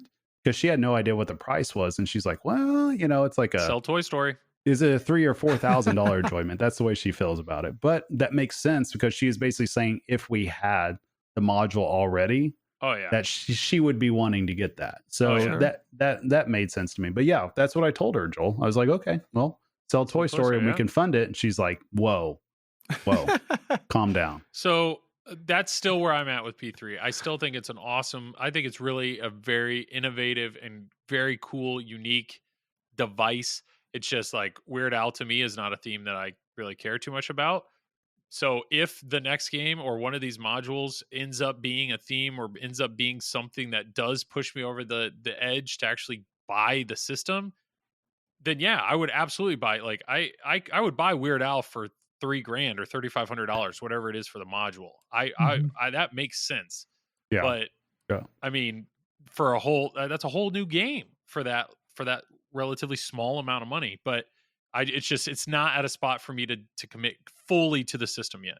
I will say I didn't get a chance to play it, but I was standing and watching other people play it because I just wanted to hear the sounds and everything. And it was much different than TPF. Like TPF, you could barely even hear it. But Okay. here at Expo, you could hear it clear as day. And I mean, the sound on it was actually pretty impressive. I was Yeah, impressed by yeah. that overall package. And it actually, for Scott a music Denisi pen, did it. yeah, for a music pen, it sounded great. Yeah. I think people that buy this pen, they'll be happy with it. I don't think they'll be disappointed with it. I can't really speak on how it shot since I didn't actually shoot it, but it looked interesting in Yeah. person. I mean, I'm still not a big fan of the playfield being so far back and everything being back there. But I will say, though, seeing the animations in person, it makes sense for what the theme is. and what the animations are, that they're not quite, just over the top, just like super sharp or anything like that. I think it makes sense for what the theme is. Yeah. No, I don't know. I think it's really cool. I really do think it's cool. I think if you're a collector and you have a large collection, get in on it. I mean, I think it's a cool system. Like Tom Graf. Tom, I think have no between the room. three of us, I think Tom might get one if his buddy really enjoys Yeah. his. If he moves that Paragon, and I'm not going to name his other games, but if he moves like the other 30 games behind him, he's got an area right there in front of the Led Zeppelin Naked guy that's on the wall. That's like the perfect spot right there. That would block 2 games. Okay. That's true. What games would that block? I can't tell. It looks like AC/DC. Blue. X-Men and Star Trek. Oh, okay. Yeah. X-Men, just like AC/DC, obviously. Yeah. No, I think it's cool. I'm glad, Tom, you had a chance to play one. There's Travis's light. Don't say a word. Camera's No. out again. No, it's not. Oh, another thing which is hysterical is literally 2 minutes before he started recording, he records in a closet, and his Why do overhead we gotta light, tell this? his overhead light went out. Like his house lights don't even work. This guy just it's just a struggle daily. Hey, Yeah. I just discovered electricity 2 years ago. I think you're, But, and then you forget It's a about it. great- Apparently, It's a great He for- concept. It's probably going to forgets go about away in a electricity few every- years, but All right. So, any other wrap ups with Expo or any other thoughts there? Did I miss any other games that you played or things that I don't know? I don't want to. I think we're good. I think Trying we're to good. think, Tom, was there anything else at Expo? Really? All Tom did was stream, There were some of the compete, and sleep. homebrews. Like I played the Dukes of Hazzard. That was the That one was pretty cool. Yeah. Nice. It was Paragon, basically. Yeah. And then I don't know how to pronounce it. It was the one Rob Something- Anderson. Yeah. DAJ. But it was The kaiju or basically like something. it had the I just said it, layout. Joel. It had the layout of different like older games. Like it had the spinner and 9-ball, and it Single had, level game. Yeah. had the stars targets and another spinner. It had 3 spinners, Joel. And then it had the Spanish eyes bottom with the flippers out to the sides. Yeah. It's shot pretty cool. Nice. And I know a lot of couple people that really enjoyed it. Well, I've heard the same thing. I've heard that game is really unique. So I actually went on Pinside trying to find if the guy had like a build thread. I couldn't find anything about the game. And the only videos I've seen are a few that people uploaded that they took at Expo. So if that guy's listening, upload more stuff or start a thread or something, because there's definitely interest in your game. And I hope he brings it to TPF, because I know I just the videos I saw, it's such a unique looking layout that I know I want to try it. By the way, I think we're all going to TPF. As of right now, that is my plan. This is my first TPF. Oh, well. Is it really? Am I the keep you only safe. one here that's... No, Joel, you've been to both Expo and TPF. Oh, yeah. All right, so Joel, I'm going to put you on the spot. You can't fence set. You can't do it. Which one do you like better? Last TPF year or Expo? No, last year I absolutely enjoyed TPF, Texas Pinball Festival. I enjoyed that more. But what I've heard is everybody is raving about how great Chicago Pinball Expo was this year. Like apparently it's way improved. So I'm very excited to experience that next year. But from my own experience, I would say TPF was better. What did you like about TPF better? Well, it was all the complaints about Expo previously, where it was like very segregated. You had like your free play area and then all the distributor area, like that's where all the vendor area, like that's where all the fun was, but they closed it down early and the free play area just kind of sucked. Like there really wasn't anything there. While what I liked at TPF, it was all mixed together. It was all open the whole time. It just, one of my main enjoyments is just seeing people talk to people. It felt more crowded, but it also, I don't know, there was more people there. But no, I think what I've heard with Chicago Pinball Expo now is they've mixed it all together. The hours have way changed. You don't have to pay for the seminars. Like, it sounds like they improved everything that everybody complained about. Yeah, that was a plus. And the hotel they had it at was very nice as well. I really like the venue. Oh, yeah, where you didn't go Expo was last at. year. Yeah, you didn't go No, last year. I didn't. I went this year, though. So I can compare this year to TPF. I would say, so Going to both, I would say the one thing that I hope TPF takes a page out of that Expo did this year was not having curtains up everywhere. Yeah. Like I really liked how open it felt, that all the vendors didn't have things like up all around them unless it was part of their booth, like the flipping out area that had their giant sign that Zach put up. Like The that huge was pretty Deadpool dope. sign, yeah. Yeah, like stuff like that is pretty cool to me at a show. That's so much better than just seeing a black curtain that's just up and just kind of blocking stuff off. Like at TPF, I feel like almost like I'm cattle being herded from section to section, because once you start going down a row, you keep going, but you can't see anywhere but just like right there. So I really do hope that they take a page out of that. I know that there were some TPF people up there at the show, so they're definitely aware of it. So I very much hope, because I love TPF, I've been going there for years now, I hope that they take a page out of that and just let everything just be open. That would just make the show so much better, so much more breathable, I guess. That doesn't just doesn't feel like you're just like in there with just a bunch of like a sea of people. So that'd be my only complaint and my only big comparison. Nice. Well, cool. Very nice, Joel. Well, I'm excited. I'm excited to go. I mean, TPF will be in March, but I'm absolutely hope that I can make Chicago Pinball Expo next year. So we're going to transition to our last topic here, and it's kind of a big one. I'm excited to talk about this. Real quick side note, though, just because I thought about it, the metal flippers apparently on JJP games are literally like a huge change. There are people that have put them on GNR, and they're like, now I can shoot everything. There are people that have put them on Hobbit, and I don't know. Apparently, metal flippers on a JJP game is a game changer. So, all right, big topic, and Travis just remembered what we're talking about. Kind of two parts here. I forgot about that. I was It's just listed. like looking at the time, and I was like, It's "Holy listed. crap! We made it in less than an hour and a half. We just got right through that." I'm excited to talk about this, and it's kind of two parts. Okay, yeah. So- let's just settle. Let me get another beer, Joel. Go ahead. Okay, so we'll let Tom talk first. But the two parts here is there's an interesting discussion here about complexity. So not only is it's a beer, it's out of focus. No, it's Christmas Ale, Joel. I'm Oh, already it's drinking November. Christmas beer. I'm happy for you. Thank you. I Merry appreciate it. Christmas. Joel, Yeah. why are you stopping talking and commenting on my beer? Why? Like Tom and I. You're making it very apparent you want me to see something. So No, I'm I'm acknowledging showing you. it to Oh, You know, Tom. my I'm letting 2-year-old you does talk. it.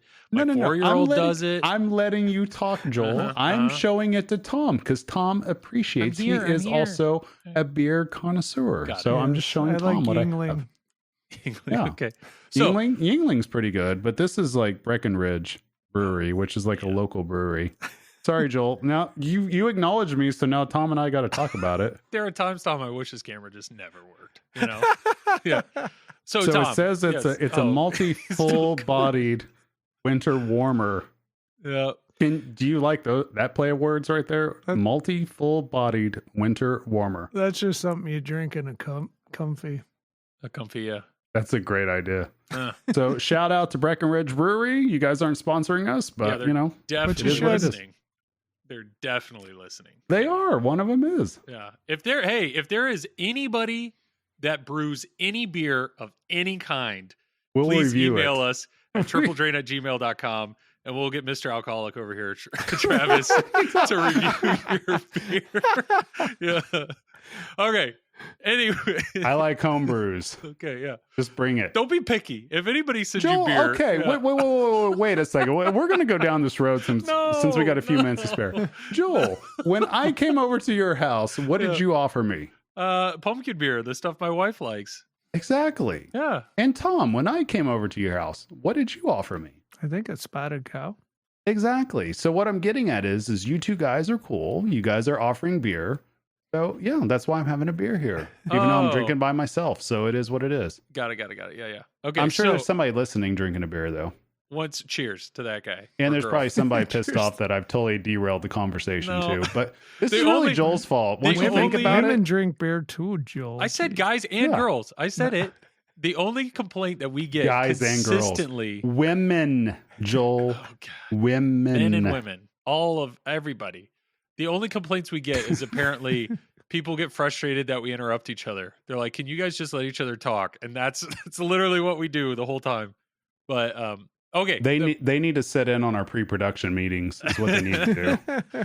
So If you guys want to hear, guys, so I forgot who it was, but Oh, somebody Lord. told me, like, they empathized with me at Expo. They were like, you know what? We're on your side, Travis. We know Joel bullies the shit out of you before you guys go live. We can tell. It was I you said, talking to yourself in No, the Tom mirror, was there. pumping yourself Oh, up. No, I Tom was- had countless people, I mean, tons of people come up to me about the podcast.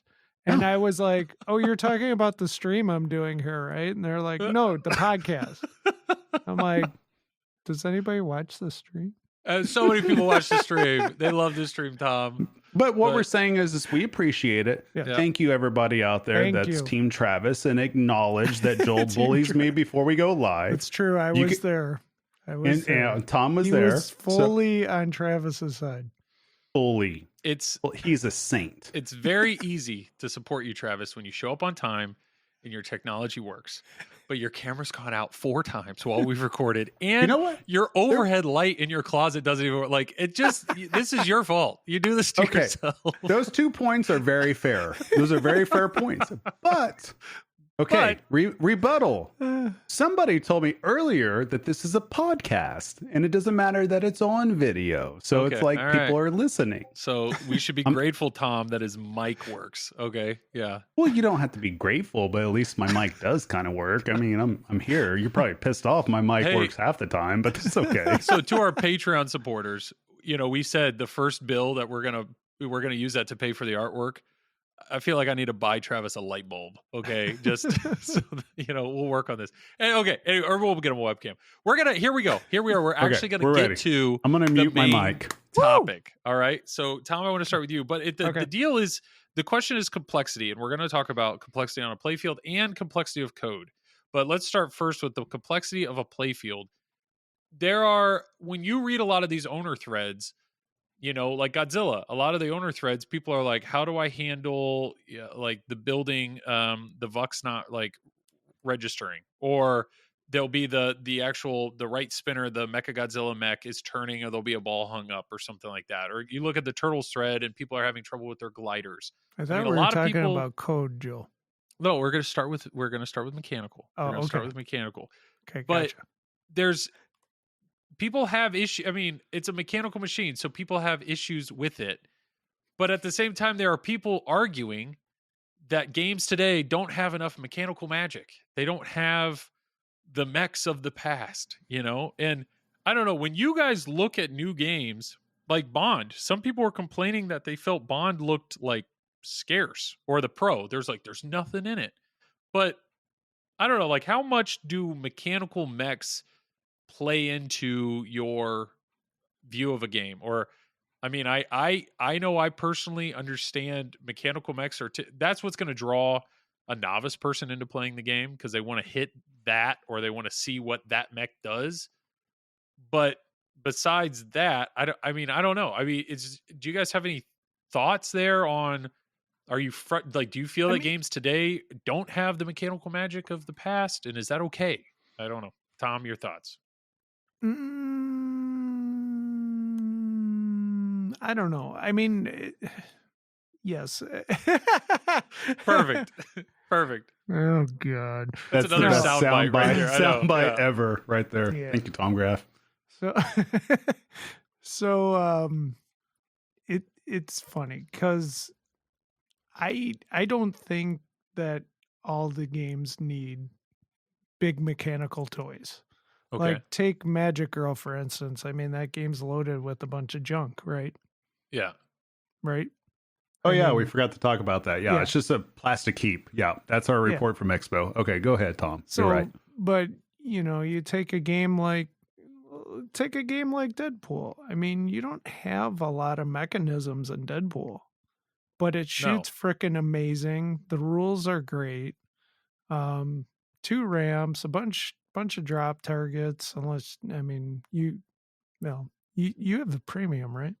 I do. Yeah. Yep. So you have a lot of drop targets. All the But, drop targets. Yeah. But what I'm saying is, you don't necessarily need all the mechs to have a great game. No. That's And my if you- opinion. But we could go even one step further, right? So right now you can buy a TNA collector's edition. It's There's- an addiction. It's an correct. addiction. I am addicted to TNA. I'll give you that. So there's also rumors that the next, what is it? The next Chicago gaming pin is going to be Pulp Fiction, and there's rumors that that's going to be a single level game. Stern has already said Bond 60th anniversary is a single level game. So that mech right there, we just pulled out all the ramps. But like, does that bother either of you? Like, is that knowing that these games have technically less mechs? Does that, I don't know. Like, there's so many people that are like, I'm not going to pay that money because it doesn't have anything in it. But what are you, I don't know. Is that what you need in a pinball machine then? Well, I mean, if we're talking the ramp or something? 60th, but oh, well, yeah, that's going to be like that's going to be $80,000. yeah. Whatever. Yeah. But take a game like TNA, no, I mean, you don't need a ton of mechs all the time, and you can have a street level game that's great. My argument would be, though, price wise, I think if you're gonna pour a bunch of mechs in the games, then yes, the price can be higher. But if you're taking a bunch of stuff out, I mean, it should be more like a Stern Pro price kind of thing. Well, let's talk about Beatles. Beatles, another street level game, single level game. Like that had a spinner. Yeah. That had a lot of drop targets, but there are a lot of people are like, I'm not paying. What was the cheapest one? Was like what, $8,000 or something? Like whatever it was. People are like, I'm not going to pay $8,000. Like there's no ramps, there's no this, there's no. It's like sure, but obviously you're paying for the license there. Right. I understand it's a lot easier to justify a high bill when there's a ton of crap in it, that you can see. There's a custom sculpt, there's a custom mech, there's these. Look at these wireforms. Look at this. Look at that. I don't know. I just don't. I think people are just still arguing that about this lack of mechanical magic today, but yet I don't know. I'm really enjoying these games. I don't necessarily know if adding more mechs would make them more enjoyable. Every time you add a mech, it's gonna, people's complaints right now with Godzilla is the animation of it collapsing slows the game down. It's like every time you add mechs, you're adding something that's going to slow the game down. And some people always prefer the pros because they like the speed and the how fast the game shoots. I don't know. I mean, Travis, I don't know personally, or even from a distributor standpoint, do you feel, I mean, I don't know. What are your thoughts? On which part? From a distributor standpoint? I said, either or. From a distributor standpoint, like, do you feel that mechs are needed to sell games? I mean, I know your clientele. No, 1,000% no. Okay. Themes sell. I mean, that's just the reality. So I know that there's a lot of people, obviously, that are in pinball that enjoy online content and listen to this podcast. But I'm here to tell everybody here, the pinball industry, the pinball buyer base is much larger than what people realize. I know that everybody listens to all kinds of different podcasts. You hear all kinds of different opinions.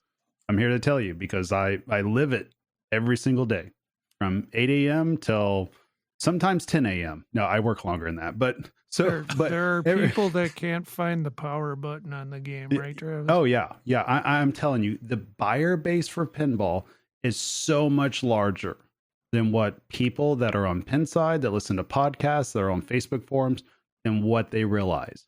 It is so much larger, and themes are king. That's just the reality of it. And a lot of people that want to buy pins, they're very specific that if they see, I mean, and we talk about this all the time, and I'm sure other people listening to this podcast, I sound like a broken record at this point.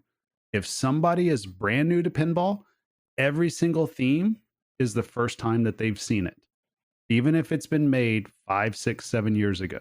And that's what makes Stern so awesome, because they have all these games that are still currently in production. So even, for instance, Iron Maiden, it came out a few years ago at this point, like 4 or 5 years ago? Mhm. It was 4 games ago for Keith Elwin, soon to be 5 games ago. So something like that, people that are just now discovering pinball that are Iron Maiden fans, it's as if they're discovering a brand new game.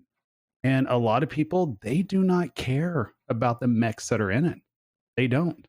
And here's the reality of it. When you're dealing with people that are collectors, I'm sorry, but the vast majority of them don't care overall about the games, whether or not they have mechs in them or not. You don't need mechs to have fun. You don't. Man, mean, you just look- brought up a good point right there. I mean, Iron Maiden Pro, there's not a ton of mechs in that game. I mean, there's no and you- special toy.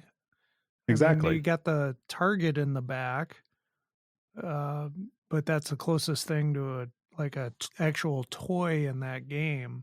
But that game is amazing. Right. And the vast majority of people prefer the Pro over the Right. Premium and LE. I mean, just boots on the ground. That's just the fact of it. I mean, you look right behind you, Joel, TNA.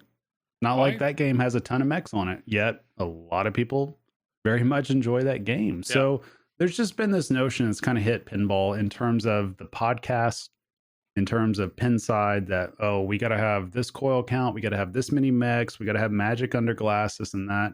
You know, I mean, if our standard is legitimately just for Pinball, just to make some great mech that just makes the ball do something without any regard to anything else that goes in with that, without having shots be actually kinetic together, without having a rule set that makes sense, without having a sound package that actually sounds great, without having art that's there. I mean, if you don't take all those things into consideration and you just want a mech that just does something, I mean, that just would not be fun to me. And it's not to say that mechs can't be fun, but I'm just telling you, like, mechs do not sell Pinball. Well, I mean, I promise you it doesn't. Regardless of what you think or what you've heard, mechs do not sell Pinball. I will say though, I have seen a direct correlation to a cool mech versus like my friends and family enjoying the game. Like Stranger Things, huge hit. You know, ramp, bash the dude in the face, get him in the mouth. Like prime example. Did Stranger Things sell great when it first came out? No. No, but yet it has a mech. True. I'm not. But that's what I mean. Yeah. Like, everybody thinks that just the one mech sells it, and it's not. It's the full package. Now, it's not to say that the mech isn't fun, or that the mech can't be great if it's coded in properly to the game with the sounds, with the score, with the lights, with everything coming together, and that's what's needed. That's what makes a mech great. You know, if you take people that really enjoy pinball, that play at a high level in tournaments, like you take those types of people, you put them on a whitewood, they'll have fun. Yeah. You know what I mean? They That's the don't care. difference. Yeah. Right. Exactly. So, you know, I think that's what a lot of people need to take into consideration. But when, I mean, when you're talking about mechs, you're just talked about how large the pinball hobby is. You know, the vast majority are not competitive players. So exactly. I know when I look at and the they games like that themes, Joel. They like do. themes. And I know the games that were a hit here at my house were like Toy Story, that boat. Like the only thing people wanted to do was hit the Duke Kaboom ramp. I mean, that's a cool mech. Simpsons, when I had Simpsons, once they saw the upper playfield, how do I get up there? How do I get on the couch? Shadow, which isn't a good theme, but they saw the upper playfield. They saw the battlefield. How do I get up there? How do I experience that? I mean, these are the games. Luckily, like Turtles, what they like about that is when they get into the spinning disc with the pizza multi-ball, or Deadpool, they just like the katana ramp, even though that's not a physically moving ramp mech. It's a fun experience. What up, Travis? There's a difference though. Friends and family, are they coming over to your house to play, or are they trying to buy a game? Oh, well, yeah. Because if we're talking about trying to buy a game, I'm telling you, like a mech does help a little bit. It helps, okay. But theme is king. I'm not going to argue that. 1,000% king.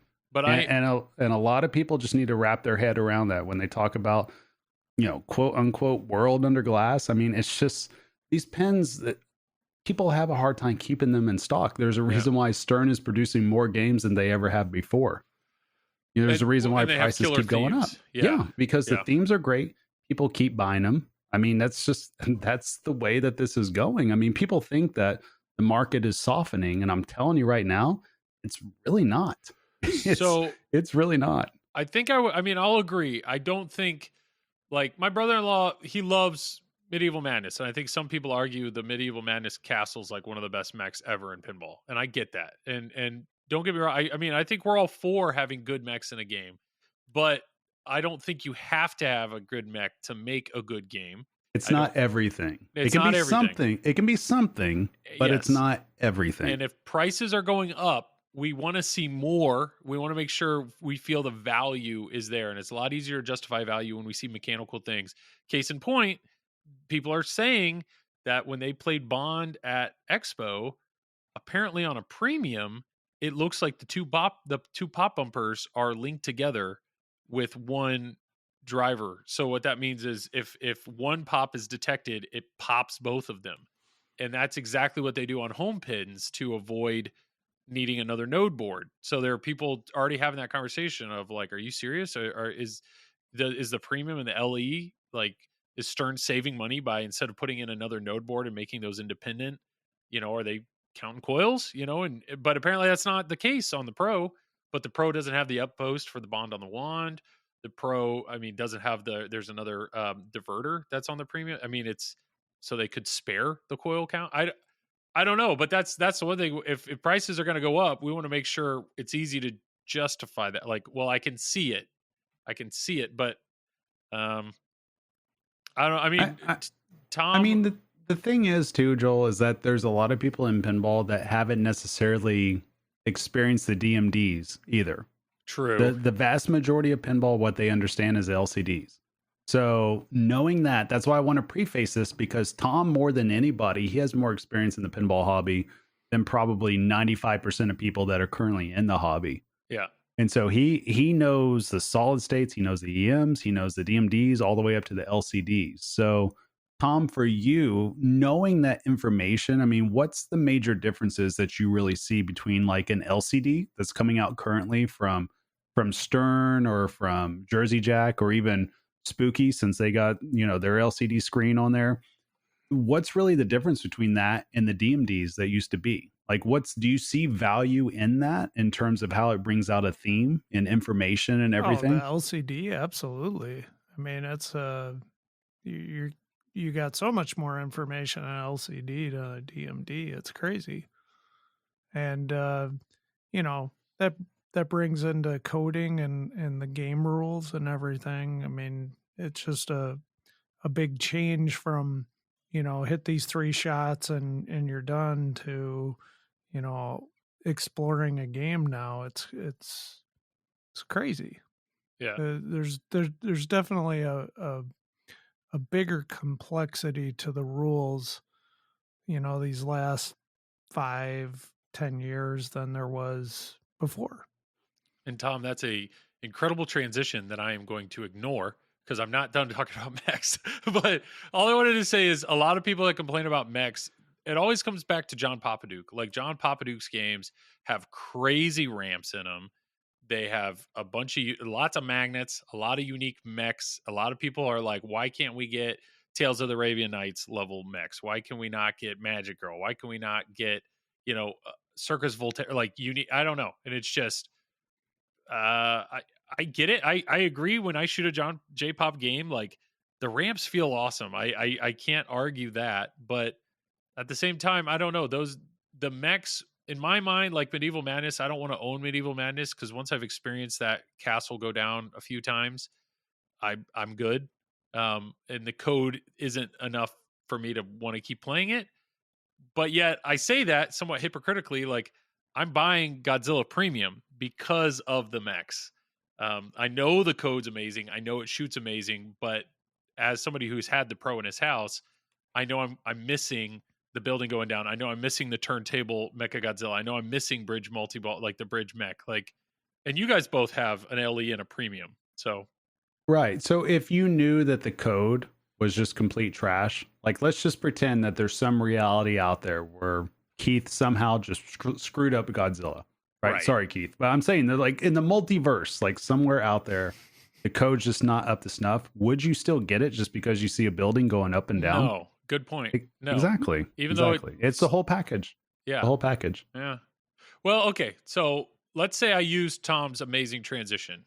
You said some blah, blah, blah, blah, complex code. Okay. Great transition, Tom. So, You're welcome. Yeah. I want to go to bed. What? I think Tom Graf, we're still going. This is where he's going to really perk up here. So complex code, there was a YouTube video, and I'm sorry, I don't remember who exactly made it, but this has been a discussion. There's plenty. I'll look of it up, Pinside. Joel. It Thank should you. be somewhere. Thank you. I'll There's look plenty it up. of I'll be the Pinside. prepared one. post as well on basically people are saying, is code too complex today? Is code too complex today? And basically what they're complaining about is on these older games. Go ahead, Travis. Okay, I want to give proper Credit. credit. Yes, thank you, Joel, for finishing my thought because I wasn't going to get to that word. It is Pinball Help on YouTube. I think that's the Perfect, video yes. you're alluding to. Yes. Yeah. It's our pinball rules becoming too complicated. Pinball philosophy. Yes, and I understand. Previously, you could walk up into a game and basically the inserts would kind of tell you what to do, or the rule card, the lower left rule card. And there are some people who are like, if you can't explain a whole game on a rule card in the lower left, then it's too complex. I mean, that's people's views. And that's fine. If people like that, if they like the simplicity of just being able to walk up or discover a game, I know some people are like that. Like, I don't want to watch a tutorial. I want to figure out the game on my own. Okay, but yes, there's no doubt in my mind the games in the last few years, the complexity of them is so much more than a rule card and so much more than the inserts. Like, there's nobody can argue that. But I will say, and camera's out. Thank you, Travis. There goes again. Give me $20 more, Joel. God, It comes back yeah. on. So this is where I want to start this conversation, Tom. And I know our TP and Discord is supposed to be a private thing, and which it is. But there was an interesting It is? discussion about No, just kidding. Rush. There was an interesting discussion What? about Rush. There are people that, I mean, you two. I like how you say this is private, and then you're just like, okay, I'm I'm just not going to gonna put it say all out who. there. Yeah. I'm not Okay, going to say well- who. I'm just saying there was a TPN people, I had nothing to do with this. Yeah. It's all Joel. Don't fire Travis and I. Yeah, not- kick Joel yeah. off TPN. We'll So take over let's the say podcast. It's fine. hypothetically was talking about that. But the conversation it came down to Rush. And there are some people, you two freaking love the game. You guys think the game shoots amazing. You think the code's amazing. You love the game.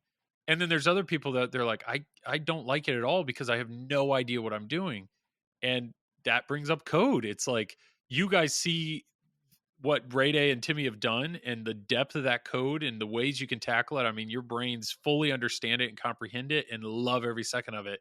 But there's other people that have walked up to the game many times, whether a competitive player or a novice, and they're just like, I literally have no idea what I'm doing, and are completely turned off by the game. So, Tom, I mean, like, when you first stepped up to Rush, were you overwhelmed, or you just, I mean, I don't No, know, how do because it you- was Rush. He was overwhelmed because Yeah. it was Rush. Yeah. When he picked himself off the Yeah. ground and Let's wiped the just say tears off his face, he he's hit the ready to start go. button, and he wasn't using his hands. Let me just say, yeah. So, all right, yeah. Apparently that one landed well. There we go. Yeah, that was a good one. Yeah. Yeah. So, Hey, don't lean Well into the done, joke well too much. done, Don't Joe. ruin it, Joel. It was a good joke. Okay. but complexity. I mean, Rush, I think, is a perfect example, and some people Yeah. are arguing Godzilla as well. I mean, Yes. what are we thinking with Rush on? Like, how do you explain Rush to a novice, or how do we expect somebody to understand Rush if you don't have somebody standing there telling you what to do? I mean, You're asking me to explain it to everybody? no, do you think that's too complex, or even? I think some of the games for the average person are maybe a little too difficult. Okay. Rules wise, Okay. But I like it. Yeah. Okay. I that's a great. I agree. I think when I look at Deadpool, Talk to me like I'm 5, Joel. one thing that I really like about Deadpool is the scoop is lit from the start. So, and it's in the middle. So anybody that just walks up to the game, it's lit. It's glowing red. The chance of somebody getting a ball in that scoop are pretty high. And then what does it do? It stops you and it makes you pick a battle. And then once you pick your battle, the only lights on the playfield that are flashing are shots that work towards that battle. Right. Not to mention, it's telling you this. It says it on the screen and it's verbally telling you this. I think that is extremely user-friendly to communicate what is going on without reading anything. Like, it really holds your hand. And then Deadpool also happens to have extreme depth and other ways to it. There's a lot of other things that you're not gonna know unless you know them, about collecting weapons and all this stuff. Like, but for a novice, there's plenty there for a novice to just kind of fall into, and that's something that, like Godzilla, some people are like, a novice may never hit the left ramp. So if they never hit the left ramp, then are they ever going to get into a battle? No. But yet there's stuff on Godzilla for a novice to enjoy, like just bash Mecha Godzilla and you'll be in a multi-ball. Just bash the building and you'll be in a multi-ball. I don't know, Travis. But all they have to do is actually just read the playfield or read what's out there. Or it says shoot the whamps. Yeah, right? like Stern Games are very good at letting you know what you need to do. Now, obviously, when we're talking about like an extreme competitive, you're just going to play 4D chess thing, stack everything up. Yeah, the game's not going to hold your hand to that, but no game has ever done that. I mean, there's certain things you can do on volley, which is an EM, which is like a very specific plunge in a very specific way that you need to hit the targets at a certain angle, because if you hit 2 targets, it only counts as 1. So it's been like that all the time. But when you're looking at a Stern pinball machine or any pinball machine, really, the mark of a great machine is the playfield letting you know what you need to do, the inserts letting you know what you need to do. Look at the LCD screen. It'll let you know what you need to do. Yeah. Even Godzilla, if you look on the upper part of the ramps, it has lights above the ramps with literally spelled out for you that you can hit this ramp to light a battle. Yeah. I mean, it's all out there. So I've always been confused in terms of people just not understanding that. And I understand if somebody's brand new to pinball and they don't play, that they can't figure that out. What I can't figure out is how people that play pinball, that go on location specifically to play pinball or play at people's homes or play in tournaments, why they can't wrap their minds around that. Literally, if you just look at the playfield, it will tell you what to do. If you read the rule card, it'll give you enough information that you will be able to do the basics of it. And the same thing for Rush. Like literally on the rule card, it tells you that you need to hit the time machine. You look at the playfield, there's a giant insert right in front of it that says time machine. I mean, the thing has years on it. I don't know what else anybody could do. I don't know what Tim or Ray or John Borg or anybody at Stern could do to make that any more clear. So it's all there, and including Godzilla. I don't know what else they all could do to make it any more. Yeah, I don't know what else they could do to make it any more clear. I would really say, so one thing, props to JJP. JJP on their last few games, they have that second display, and that secondary display is almost dedicated entirely into communicating what you need to do. And I know that's something my dad, when he was over here playing GNR, he as soon as I pointed that out, I'm like, if you need to know, like, look right there. And he's like, that's awesome. Like, that is awesome. And that, I mean, I would love for Stern, throw me a little mini display in the apron that does the same thing. Like, that would be huge. I think that would be awesome. But that's wishful thinking. But I just props to JJP for doing that. You just increased the bomb by like $300. $300 well spent. Yeah. But I think people like Ray Day have a tough job because they want to put complexity in a game. They don't want people to just fall into modes mistakenly. But at the same time, how do you communicate and keep things complex for advanced players? So you had said it's on the playfield. Here's your hint. For Rush, there are 3 bulbs on top of the time machine. One's red, one's green, and one's yellow. Those bulbs actually communicate a lot. Like a lot. And people don't realize that. And that's something that once my head wrapped around that, people are like, well, I never know when to hit the time machine. If it's red, it means your mode's ready. If it's green, it means your multi-ball's ready. And if it's yellow, it means you can complete a combo. That's it. Like, those are 3 little bulbs that Ray and Timmy communicate really well with. That's not exactly true. Okay, please correct me. Well, no, the multi-ball is lit green, but I think it flashes when it's like actually ready for the multi-ball. It's a little more clear.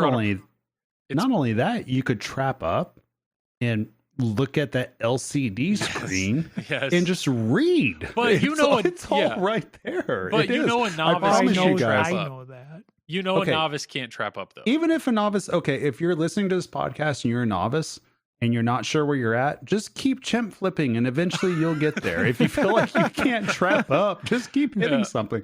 You'll get there. But hey, if you get trapped up and you're not sure where you're at, just get trapped up and read the LCD screen. A lot of these pins, a lot of these modern pins, and I'm hitting my mic, a lot of these modern pins let you know where you're at in the game. It's there to give you the information. Or what to do, Yeah, and a lot of people they psych themselves out on these codes to where they think it's too complicated. And yes, they are in depth if you let it get in depth. But if you just treat it like just surface level, you'll be fine. Just know how to start your modes, right? Play your mode, have fun. Know how to start your multi-ball, play your multi-ball, have fun. Yep. I mean, that's all you have to do. I mean, if when in doubt, at least like stern wise, hit ramp out. Yeah, hit both ramps and then hit a scoop. Like, I mean, that's Mando, that's Turtles, that's Godzilla. What else? It's like qualify. It equates to qualifies a mode. I mean, Rush. I will say people get a little confused with the records because the records are a whole bunch of different colors and they don't know what's going on there. It says in the upper left of the LCD, I think it's collect 2 records. I mean, that's all. So just all you have to do is hit 2 shots. Doesn't matter the color, just 2 shots, and then boom, your mode's ready right there at the time machine. You'll see a red flashing bulb. It's a little more, it's not as obvious on a pro because the ramp doesn't go up and down. But like on a premium or LE, you know something's qualified because the ramp's up for you to actually hit the shot. So I don't know. I just, it's a weird thing. I think it's that people are complaining about complexity this way. And I don't envy the coders because they're doing their best to satisfy everybody. Why would they care though? Like if you're a modern day coder, why would you care if somebody's saying, well, this is too confusing? Because the reality is pinball is no longer in the platformer part of its existence, right? This is like we're talking about Super Mario Brothers from the Nintendo days, right? Like right now, pinball is in its full sandbox to where you can discover the game. And if people are going to spend $7,000 to $15,000 to get these games into their homes, why would they want the most shallow rule set possible? I mean, look what happened with Toy Story. That's exactly what hurt it. That people were getting through the game. There wasn't too much to do, and that's what hurt it. And so these games, they have to have some depth to it. And I know that that people have convinced themselves that this is like rocket science, but it's honestly, it's really not. It's not. Like I'm dumb as a box of rocks, and I can figure it out. I agree, but I know like I love Turtles, but like Dwight's really good with he likes his hurry ups. So it's like if you're trying to tell somebody, if they're trying to focus on like, all right, all I'm gonna do is hit the turtle van 3 times just because I want to experience a multi-ball. Well, now all of a sudden that ball rolls down the 1, 2, 3 in lane, and now the game's freaking out and the music's changed and the lights are going. It's like, what's going on? Well, this is 1, 2, 3. You know, it's like some of these side modes can be distracting, or they don't know they don't know what to do with them or how to react to them. Let's lean into that. What does the game tell you to do? Well, it tells you to shoot the right ramp. I mean, it tells you what to do. It literally tells you what to do. It flashes and lets you know. And that's what a lot of these games do. Now, it's understandable if there's like a full-on light show going and you're in the middle of playing, you don't know what to shoot. But it's not like it does that the whole entire time. It just does that through that particular instance of that light show. Well, what about something that you guys hinted at earlier, which is like, why are these young bucks killing it in tournaments? And it's because they know the games, they know the in and outs. And I think that's something people are complaining about, that they're like, I'm doing what I'm told, but yet my score is 1/10. They're like, my score is 1/10 what everybody else has. So I'm missing something. Right? I will tell everybody out there right now, if you're looking at getting into competitive pinball, you're not losing to Escher Lefkoff simply because he knows the game better than you. I promise you that. I promise you that. Right. Now, of course, all top level players know the game. You know the reason why we have to know the game, Joel? It's because a lot of our skill sets are pretty much equal to each other. Right. So you have to be able to get far in the game. You have to know how to stack certain things up. That's what it boils down to. So it's been one of those things that I've talked to a lot of tournament players over the years, and I've heard this excuse a lot that I would do so much better if I only knew the rules to the game. And it's like, okay, that's literally what competitive pinball is knowing how to play the game. I mean, everybody can have flipper skills, that's fine and dandy and all. But Not if you don't everybody. know how to play the game, you don't know Yeah. where the skill shot is, you don't know how to start the mode. Well, then what are you going to do? Your efficiency level just goes way down. And that doesn't make any sense. Like it blows my mind how often I hear people say that. Like, I just don't know the game, or I just don't want to learn it, or it's just not fun learning it. It's like, okay, you know, if you just enjoy flipping a game, I guess go play a solid state or an EM. Like, Well, I I have to don't know give, what else to tell them. we love and but I remember at Cleepin I said something because I had played Turtles and I was like, hey, you played Turtles yet? He goes, no, and I won't. And I was like, why not? He goes, I don't know it and I don't like it. And it just Yep. like that was his just stance on it. And Yep. it's like, oh, okay. And there's players out there, and you know what? He doesn't make any excuses Yeah, for, he's for fine with it, losing yeah. on a game. Yeah, he's fine with that. It's the people out there that make excuses for losing. It's like, I promise you, if I would bet the farm, I would bet my whole entire collection and Tom's collection that I could get Eric Stone, right, to play something to which he's never played it before, and he'll figure out how to beat you. Yeah. I mean, Yeah. that's like the God's honest truth. I mean, I get it. It was intimidating when I was at Cleepin that some of these games, I'm like, I don't even know. I have no idea where to start. And I just asking that of like, what, you know, and they're like, well, just focus on doing this, you know, give me a simple task kind of thing. But I that's one thing to like try to qualify or try to put any score up. But I understand what you're saying with these high level competitive players that do know the game in and out. It's going to be hard to compete with them if you don't also know the game in and out. But for homeowners, you could know the game 1,000%. You're not going to beat Escher Lefkoff and Jared August and Dalton. You're not going to beat them. One game. But that's, You're, you know, Neil Graf. You're just not going to. That's just. I mean, Yeah. I just got to have a come to Jesus meet, you know, with some of the players out there that haven't played at some of these high level tournaments like that. It's not going to happen. but for You know, the, and that's because they're so good at what they do. but I highly doubt. I have the secret. Oh, let's hear it. Did you ever watch wrestling, Joel? No, my brother loves wrestling, but Okay. I've not been into You wrestling. got to throw salt in their eyes before they go up to the game. Okay. It's the only know way. Pocket Sand from King of the Hill. Green mist. Just okay. It's, I it's I mean, the only way you're gonna win. And Tom's right. So Joel, think of this. You watch Carl play enough, right? Oh, On yeah. his streams and everything. So do you think if you take, you know, Joe Schmo that's ranked 1,000 somewhere, and he's going against Carl heads up, and Joe Schmo knows this Stern game inside and out, he knows everything. Who are you putting your money on to win? And it's Carl's first time to ever play it. the guy that, well, never mind. I would put my money on Carl Yeah, because what a lot Carl's- of people don't realize is He'll guess figure it out in what? 3 seconds. Yeah, too. you're watching somebody play it. Yeah. And you see what's going on. I mean, that's the thing. These games, they may seem complicated, but the reality is a lot of stuff just carries over. I mean, Yeah. if you've played enough, it's intuitive. You figure out how the modes start. You figure out how the multi-balls start. No. You play patient. You find your shots. You know the flow of the game. I mean, that's a lot of that goes into it. And people don't realize that from high-level players. They look at the geometry. They look at the bounce. They look at how fast the game is playing. They look at the pitch of the game. They figure out the tilt.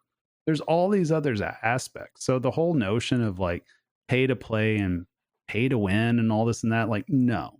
I'm sorry. I would bet my whole entire collection and Tom's collection that Wait most a second. that most of the top 25 would smoke a lot of people Well- out there without them knowing how to play a modern game. But They would let's- figure it out. I don't think the guy that recorded the pinball help video was only talking about competitive pinball. I mean, he's No, it's just for not novice- him. I've yeah. heard that from a lot of different people. I've Yeah. been told personally, if I only knew the games better, I would be able to beat you. I'm like, okay, so if you actually studied a rule set or you figured it Yeah, they out, need you would your have a better flashcards. chance. It's Yeah. like, that makes so much sense. And competitive pinball, if you knew the rules, it you would has do nothing better. to do with you hitting all the shots.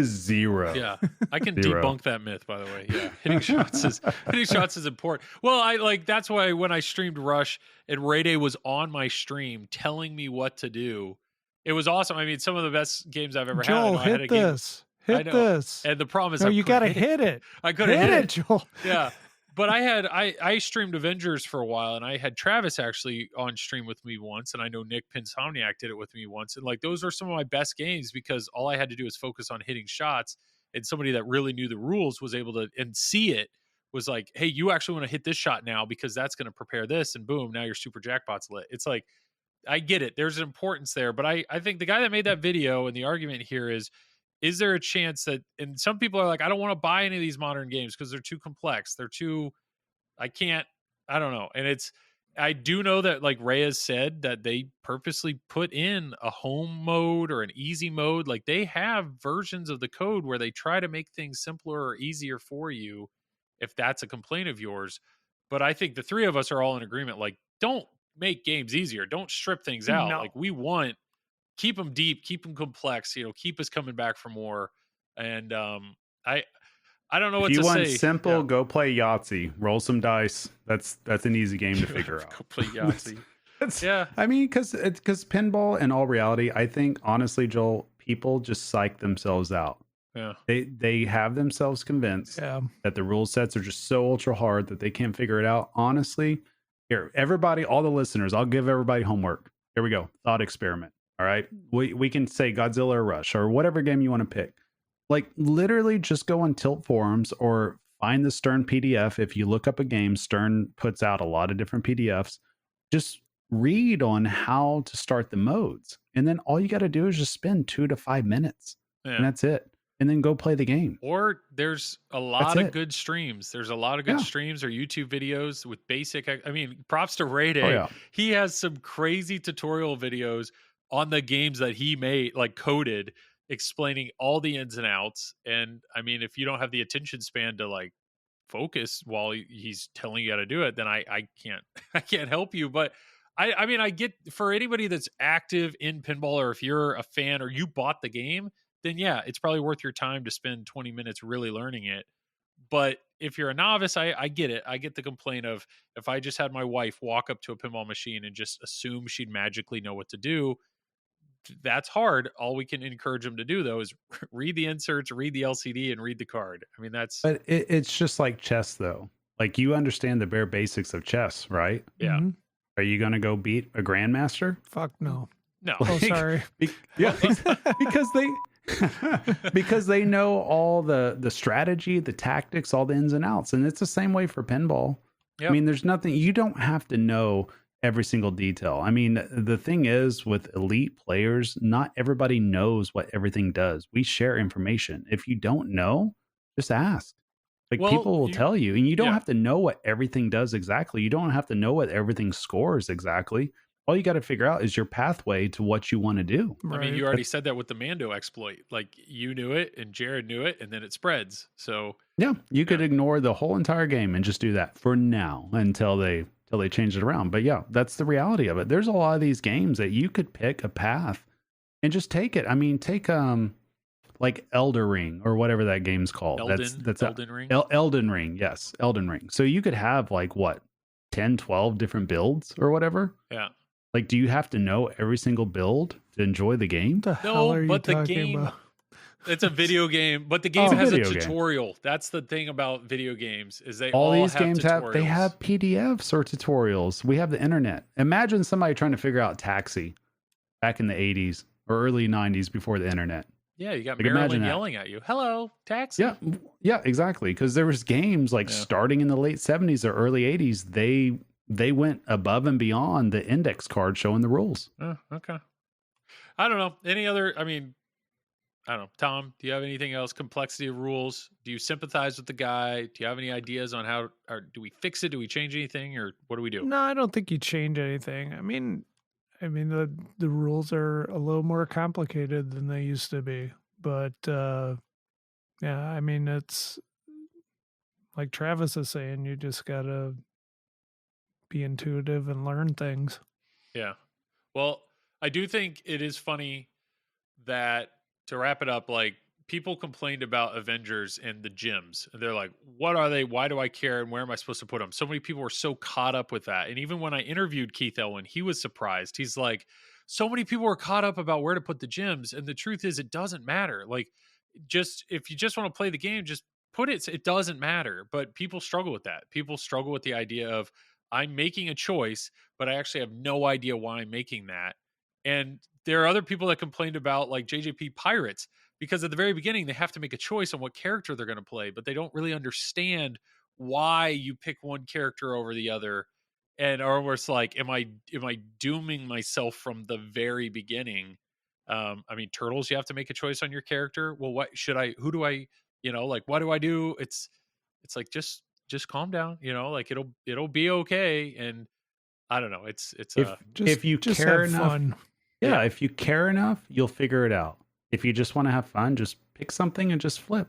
yeah, don't just overthink go. it. Yeah. Yeah, don't overthink it. And Alright. if you're interested in it further, guess what? You can spend 2 minutes and you could learn about it pretty Yeah. quick. I mean, it's like anything else. You get a board game, what do you got to do? Are you just going to start playing, or are you going to read the instruction manual? Yeah. Well, if I mean, only we it's had not that difficult. if only we had like a segment in a podcast where we like explained a game kind of in 3 different manners, with complexity, but I don't know. Somebody should do that sometime. But that's it. I know I was driving the bus. I know I had a list of items here, and I did not go in that order whatsoever. But hey, we hit them all. We hit them all. We hit them all. We killed it. Was there anything else, guys? Was there anything else you wanted to discuss? Yeah, I want to discuss Tom Talks. What? Oh, okay, here we go then. Let's hit that. Tom talks. He's got something to say. Tom talks. He's got nothing to say. Tom talks. Tom talks. I got nothing. Go ahead, Travis. Tom, I don't have a question. I just wanted to tell you how great you are and how excellent you did at the Expo and Super Series and all that, and how we all With the streaming? appreciate you putting we appreciate you putting pinball out, everybody. Oh, So Yeah. I want to give my applause to you. Let Thank me. Just wanted to acknowledge that. So I Thank will you. give you a question then, Tom, which is, okay.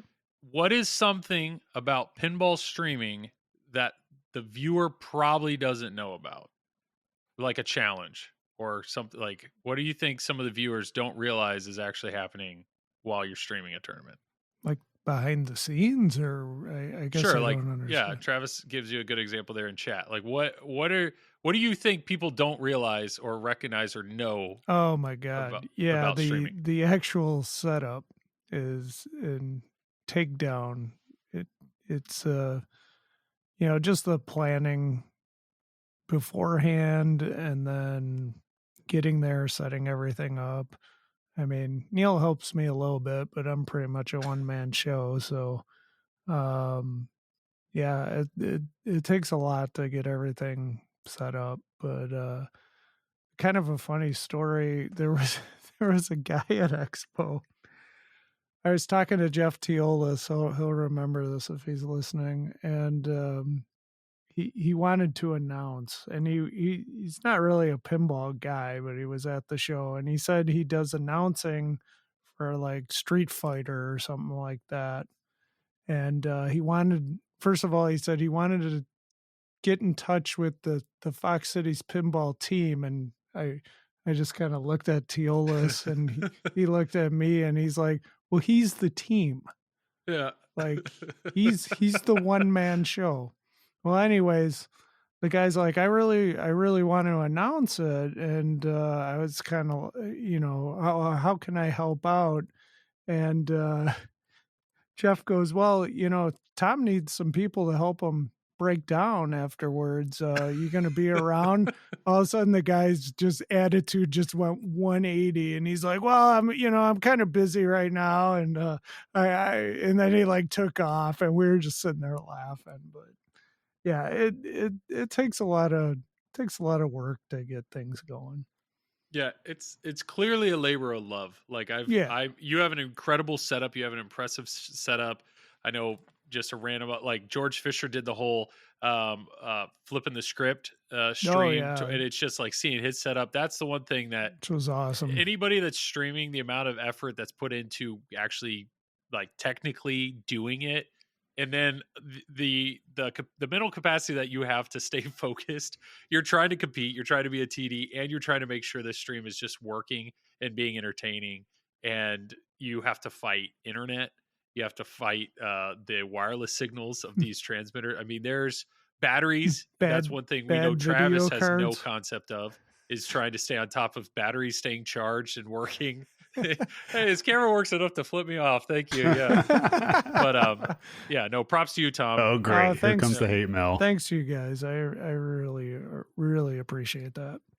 Well, I'll say this for Tom too, that literally he's too humble. Like the amount of work I've seen it in person, the amount of work that he puts in, it's extraordinary. And whenever anybody watches pinball on Twitch, if you're watching a tournament stream, whether it's Tom or anybody else, just know that the person behind that stream has put in a lot of high level effort to get it to that point, to be able to put it out there for the players to be able to see themselves and for you to be able to enjoy it out there on the interweb. So, Tom, thank you. And thank you to everybody else. You're welcome. So there we go. Probably the best Tom Talks we've ever had. Tom talked. He had something to say. Tom talked. He had nothing to say. Tom talked. Tom talked. I got nothing. Perfect. So this is probably a great transition into we'll wrap it up with some plugs. Tom, go for it, man. Fox Cities Pinball on Twitch and YouTube, Facebook, Instagram, not TikTok though. They suck. Yes, definitely check them out. And you've been posting some videos too on YouTube of some of the past tournaments and everything. I mean, there's a lot of high quality competitive content there. So Tom, keep doing what you're doing, man. It's fantastic. Thanks. Yep. Travis, so you got anything? You got anything? I to plug? do. Oh, here we Ron go. and Bruce for Twippy hosts 2023. Oh yeah. And This is camera goes went out. I don't care. It's I'm still so pushing good. for The it. Slam Everybody Tilt out there. podcast, guys. Yes. There you go. That's Yes. that's who we're pushing Oh for host this my. year. They need Yeah. to host the Twippies. Yes. Ron and Bruce, Twippies 2023 at TPF. Okay. Yeah. Great. Is that it? Is that all? What about Well, you, yeah, Joel? I can't follow that up with anything else, Joel. Well, That's Travis, Joel, it. tell us about your 10 Well, things. Oh, here we go. Yeah. No, yes, I stream every Wednesday night on TPN, the Pinball Network. Feel free to check that out. We've had some fun after hours streams. Those are all on YouTube. And then I stream for Flipping Out every other Thursday, which is a great time. And then obviously Triple Drain Podcast. Check out our merch, Silverball swag. Truly, it's very cool. The visual picture for you is imagine some really cool custom artwork. It's a 3-headed Hydra design. It's pretty sick. But yeah, the feedback on those have been really, really good with people that have owned them and whatnot. Travis got the hoodie. He said it's a warm hoodie. So if you're looking for like a warm hoodie, that's the way to go. And then Patreon. Thank you for the people that apparently enjoy this podcast and are happy to throw us a few bucks to do it. So yes. Thank you to those. So feel free to check us out on Patreon. And yeah, we'll keep doing what we're doing. But I think that's it. For plugs. Travis, you're good. You good? You're good. No, I just want to say thank you to everybody that's gotten the merch. I am very humbled by that, Yes. as I'm sure Tom is. I don't know about Joel, but No, I know Tom is. Anybody that's supporting us, either Patreon with just money or actually buying merch and then wearing it like outdoors is incredible. No, definitely. Like anybody It's that gets the awesome. merch, it's humbling. Anybody that comes up to us at shows, introduces themselves, and talks pinball, very humbling. Just want to say we very Yeah. much appreciate it. We do not take that for granted, No, Yes. and not we at do all. appreciate you guys taking time out of your day to listen to this podcast. Yeah, same with Facebook messages or even posts on our Facebook or emails, tripledrain@gmail.com. I mean, all feedback is appreciated. So thank you. Thank you so much for listening and for the support. But yeah, Tom, like always, you have the last words. We love you.